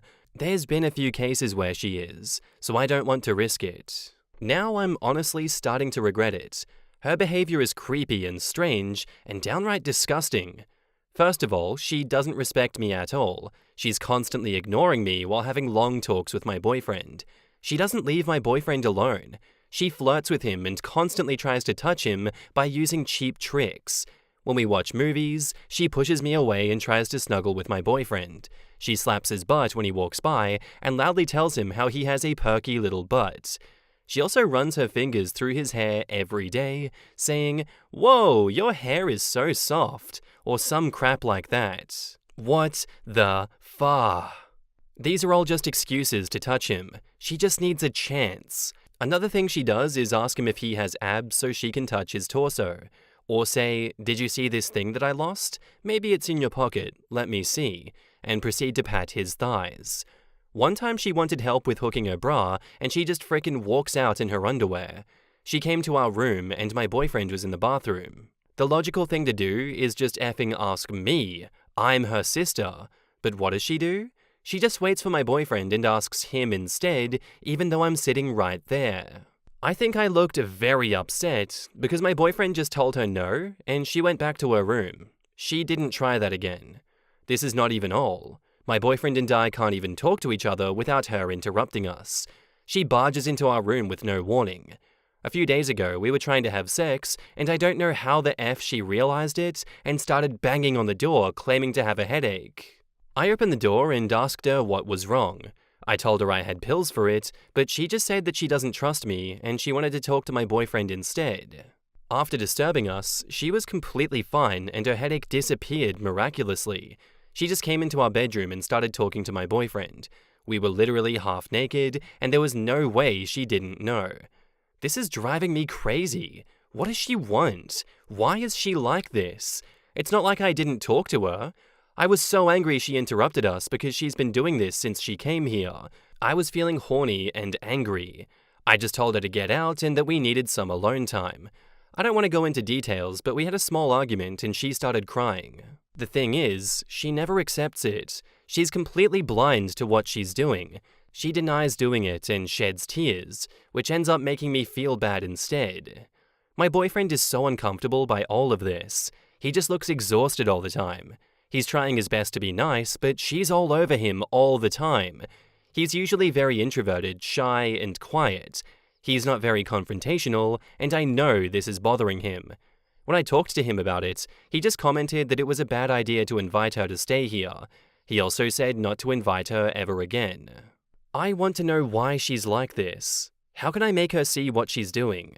I'm done dealing with her. I don't want to see her ever again, but she's my parents' favorite child, and no matter how hard I try, I can never escape her. Whenever I try to cut contact with her, my mum calls me and begs me to forgive her. My mum doesn't want to see her daughters fighting with each other, and she always says how she wants us to be together forever. But I can't do this. How am I supposed to deal with this? Can someone please tell me? My mum is always taking my sister's side in everything, and it's always me who has to be understanding and smart and older when I'm the younger one here. Please tell me I'm not overreacting. How do I make my mum and sister realize that I'm sick of dealing with this? I feel like a lot of the comments are going to say this, but just kick her out and ban her from your house. This is just another one of those situations that I think you have to recognize you can't talk your way out of. There is no space for talking. She's stomped all over your boundaries so many times that she's just going to continue doing it. You've let her get away with it, so why stop? So my suggestion is just kick her out and be done with her. In the comments, Kira Derrick says, kick her out. She is sexually harassing your boyfriend. You can't control what your parents do. They will probably take her in from what you've said here. That's on them. If you push your relationship by keeping her in your house, despite her making your boyfriend rightfully uncomfortable with behavior that you clearly recognize as wrong, then that's on you. If you're feeling super generous, I guess you could have a very frank conversation with her, preferably with your boyfriend in the room, that what she's doing is not only disrespectful of your relationship with your boyfriend, but sexual harassment. Point out she is dumb enough that she's doing it in your house, and you will be forced to kick her out if she continues. But you're well within your rights to just boot her ass now. Also, keep in mind that her crying means nothing. She has learned that crying will get her what she wants. That's all. So, your mother will stand for your sister while she is way out of boundaries with your couple. How do you feel about kicking her out and stopping this toxic relationship? Yeah, it will hurt, but you have no solution. Is there a way to send her home with your parents with zero interaction with the outside world to be sure that it'll be done safely? OP says, I just want her to be gone from my home. I'm completely done with this, but I know she'll just start crying and begging until she gets what she wants. Then I'll have to be understanding as always. She is 28 and has no place to go and is acting bad with you?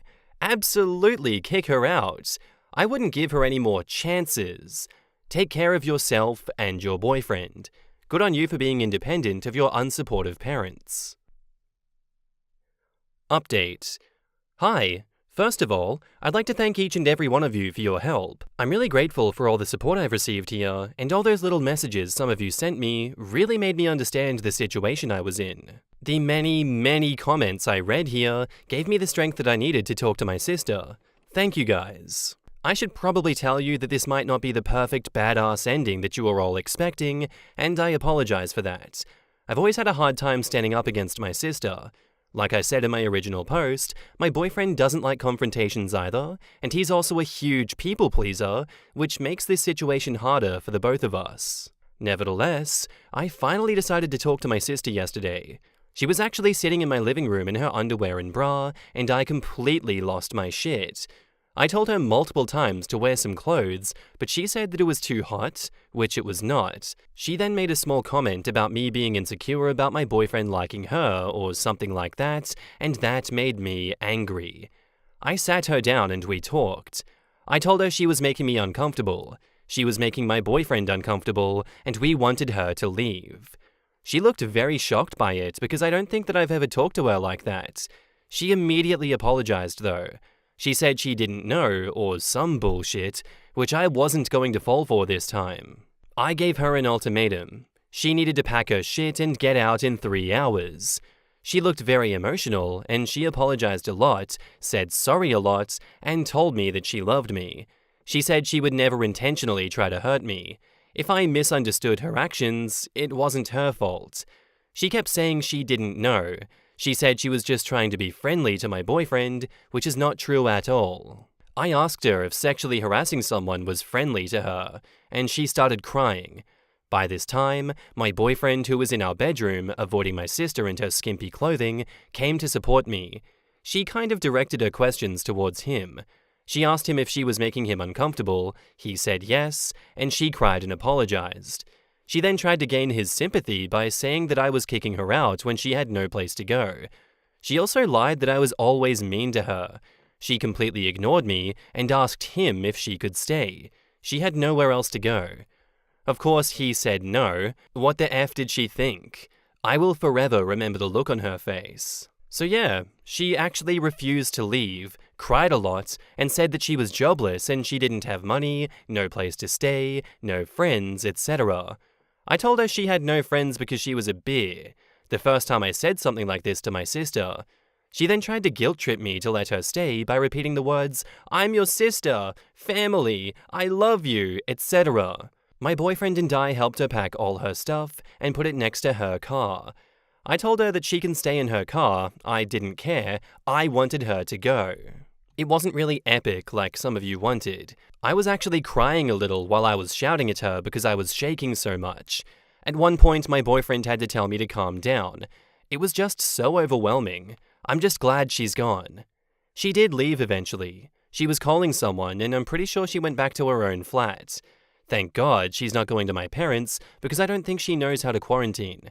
I know she won't quarantine, and this was the main reason that I was hesitant to kick her out. 2 to 3 hours after she left, my mum called me and yelled at me for kicking her out. I shouldn't have been shocked when she accused my boyfriend of bothering my sister. My mum also asked me what kind of man I was dating, I should leave him, etc.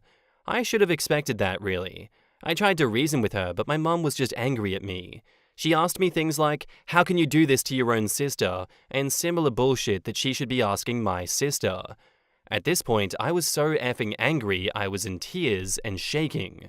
I just told her to F off in anger, and I hung up. It was just a weird day. I'm proud of myself for finally standing up to my sister, but I also don't really feel like getting up from my bed. My boyfriend is back to his cheerful self, and I'm happy about that, but I just feel like such an idiot. I should have realized my mum would never take my side a long time ago. I just don't understand what I did to make my mum so angry at me. Why doesn't she love me? I have done everything she asked me to do, but she never takes my side in things. I just want her to effing love me and support me for once. It just never happens, and I feel like I'm an effing idiot for even trying. I think she regrets that I was even born. Anyway, F that. I'm done trying to reason with them. My mum will never believe me. I'm pretty sure my sister lied to her, so mum keeps calling and trying to speak to my boyfriend. I'm currently thinking of cutting off all of my family. All they do is make me feel like shit. I deserve better than that. My boyfriend deserves better than that. I apologize for venting. What's done is done. I don't regret it. I'm glad I have my boyfriend and he loves me, unlike my family, and we finally have some alone time. He's been so moody, but right now he's actually cooking and stuff, and he hasn't done that ever since my sister came here, so yeah, I'm glad she's gone. My boyfriend is glad she's gone. I finally have some peace and quiet in my home. Thank you so much to everyone. I don't think I can thank you all enough. Some of you talked to me, sent me messages, and it really opened my eyes. I'll take care of myself and my boyfriend now. Thank you. In the comments, IXMXUnicorn says, you said not to expect a badass ending, but you were a stone-cold badass. I'm so proud of you for self-advocating and protecting the man that you love from a sexual predator. I know that must have been incredibly painful, but the worst part is over. The infection's gone. It'll still hurt, but keep yourself clean and away from her, and you'll make it. Well done. OP replies, thank you for saying that. I'll remember this whenever I need some extra courage in the future. Dude, you kicked her out on her ass and told your whole family to F off. If that's not badass, I don't know what is. I guess you could have thrown her shit out the window and blown up her car or something. What? This was absolutely badass. Yeah, maybe you didn't wear a cape, but not all heroes. Something something. Here is what you did do. Put the person you loved most first and stood up for him. He will be eternally and rightfully grateful. Learned where you stood with your family, which sounds like it was under the sole of their shoe. Set boundaries and set yourself up for long-term happiness. Not all families love equally, OP. I had to cut my parents off. For me, it wasn't super difficult, so in that sense, I can't sympathize. I don't have any happy memories of them. However, what I can say is that while blood ties may be stronger than traditional relationships, they are not immune to constant neglect or abuse. I'm proud of you. I remember your last post. I was worried and upset for you, and I'm happy that you were able to handle it. When the shaking and anger and rawness passes, you will feel better about everything, I promise. I overheard my 26 male, fiancé 24 female, tell her friend on the phone that she settled for being with me and that marrying me was her last resort. Basically the title. I overheard my wife talking to one of her best friends on the phone while I was passing the bedroom. This friend is in a serious relationship. My wife then said to her, "Sweetie, remember, it's your choice. Don't settle for just anyone. That's the mistake I made. Who knows who else I could have had? OP was my very last resort, and now look where it made me end up." Hearing that honestly broke my heart in two. Does she even love me? Why am I being treated as second base? Am I being dramatic and overreacting?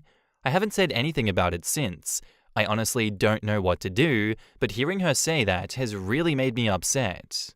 In the comments, Che Hawk says, "Damn, that's effing stone cold. Someone who loved and respected you wouldn't say that, man. I would tell her that you hurt her and are done, but that's me. I couldn't continue being with someone who was only with me because they wanted stability and didn't care about me. And they're only in their early and mid-20s. If that's really how she feels now, I can't imagine what the relationship looks like 20 years from now. I could understand a desperate 35-year-old in 1919 settling, but a 24-year-old in 2019? Effing brutal. I'm so sorry to hear that. You should really talk to her about it. You should never be somebody's last resort. If that's how she really feels, maybe that relationship isn't working. She's only going to backtrack and start minimizing it, I expect. To hold this view means that you don't respect the other person, never mind love them. You're a placeholder of regret. Some words can't be unsaid. How can she now prove to him that those words were not true, as if they are, they killed the relationship there and then? Talking feels necromancy on this one, whatever that means. Not only that, but if the right guy hits on her, or she gets a midlife crisis, he's going to be dropped like a hot potato. This seems like a good reason to reconsider the relationship now that her true feelings are known, in order to save future heartbreak. Oh, she is definitely married and looking with that attitude. You should probably confront her about it, but be civil. It will always bother you if you just leave it. Also, keep your own happiness in mind. Will staying with her make you happy in the long run, even if you know she isn't? I think there is a lot more to it than that. OP will be constantly afraid that his wife will leave him at the first realistic chance she gets, and that is a legitimate concern. What she's basically saying is, I would leave him if I thought that were possible. Here's the problem. She's only 24. She obviously is going to realize it is in fact possible to leave him for someone else at some point. 24 is really young. Anyway, my point is that the countdown is already on. In my opinion, it's only a matter of time until OP's wife leaves him. So OP has a very serious choice to make. Do you 1. Stay with a woman you know will leave you at some point, just because you want that life experience being with her while you still can, which, if you believe she's in a higher league than you, might be wise, or 2. Leave her first because you know the truth and seize control of your life immediately. I think it's a tough choice, and I can't make it for you. It really depends on how much you think staying with her as long as possible will help you to become a better, cooler, sexier person. Update. Thanks everyone for the kind words. Really has made me feel a lot better. Going to be talking to her soon. Also, I noticed a lot of people thinking this post is fake. I understand how it could be seen that way, but it isn't. I've been engaged to her for over a year and a half, and just 3 months ago we got married. Not really used to calling her my wife yet. Also, I used an alt account since she uses Reddit. Anyways, thanks for the advice everyone. It amazes me how much people on the internet can care so much about a person they don't even know. I'm going to talk to her today. I will be updating you all soon after. Update 2. I just did one of the hardest things that I ever had to do. Today after breakfast, I told her that we should sit down and talk. She was hesitant, but I said that it was important. We went to the living room and she said to me, I already know what this is about. My post apparently made it to the front page, so of course she saw it after scrolling down a bit under popular. Of course, the waterwork started happening right away. I told her what she said had deeply hurt me, but obviously she already knew that since she read my post.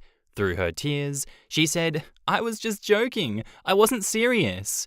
She then went on saying stuff like, I love you, I love you. I told her I can't be in a marriage where my significant other doesn't love me the same way that I love them. She tried to tell me that she loved me and that I meant something to her, but it was all bullshit. She said she didn't want to lose me. I told her I don't think this marriage was the right decision, and from there I basically told her that it was over. I told her I knew how she really felt about me and that it was effed up. She basically played with my emotions. For all those wondering, we have no kids, and I pay fully for the apartment we live in, and I own almost everything we have other than her clothes. I even pay for her car. So after all of this, she'll have little to nothing left. Before our marriage, we agreed to sign a prenup, and at that moment, I've never been so happy with a decision I've made in my life. After that, it was a few seconds of awkward silence before she said to me, "F you." She started screaming at me, telling me, "You can't just end things like that." I told her I could do whatever I wanted, and that's when she became very hostile. She screamed at me saying, "You are the effing worst relationship I've ever been in. You think I can't find someone again? Do you think you'll ever find someone as good as me? You're an effing idiot, OP." She grabbed her bag and phone and said, "I'm leaving," before slamming the door behind her. At that moment, I felt like I was on one of those dramatic sitcoms you find on TV. I sat down on the couch and cried, and I'm still crying as I type this up. It's both happy and sad tears. I knew it was only time before she cheated on me or left me. She never loved me, it was obvious. Our relationship only went one way, and I felt like a complete idiot for not seeing it earlier. I live in California, and I'm going to start the process to annul our marriage. Tomorrow, I'm going to start throwing all of her belongings into trash bags, because that's essentially where they belong. I'm not throwing her stuff out, just using the trash bags as a way to give her back the things that she owns. Thanks from the bottom of my heart for all your kind words, and for your great advice. All of you gave me the courage to stand up for myself, and I know my life will certainly improve as a result. In the comments, Lichinemo says, either she's an idiot or wanted him to end it, though I haven't ruled out both being true at once. Why on earth would she say something like that anywhere where her husband can easily overhear her? She may be an overconfident idiot. That'd be my bet, since she seemed to honestly believe that crying and saying she was just joking would actually work. She settled for OP at 22? Like she had a goal to marry before 25? What year is she living in? 1819 instead of 2019?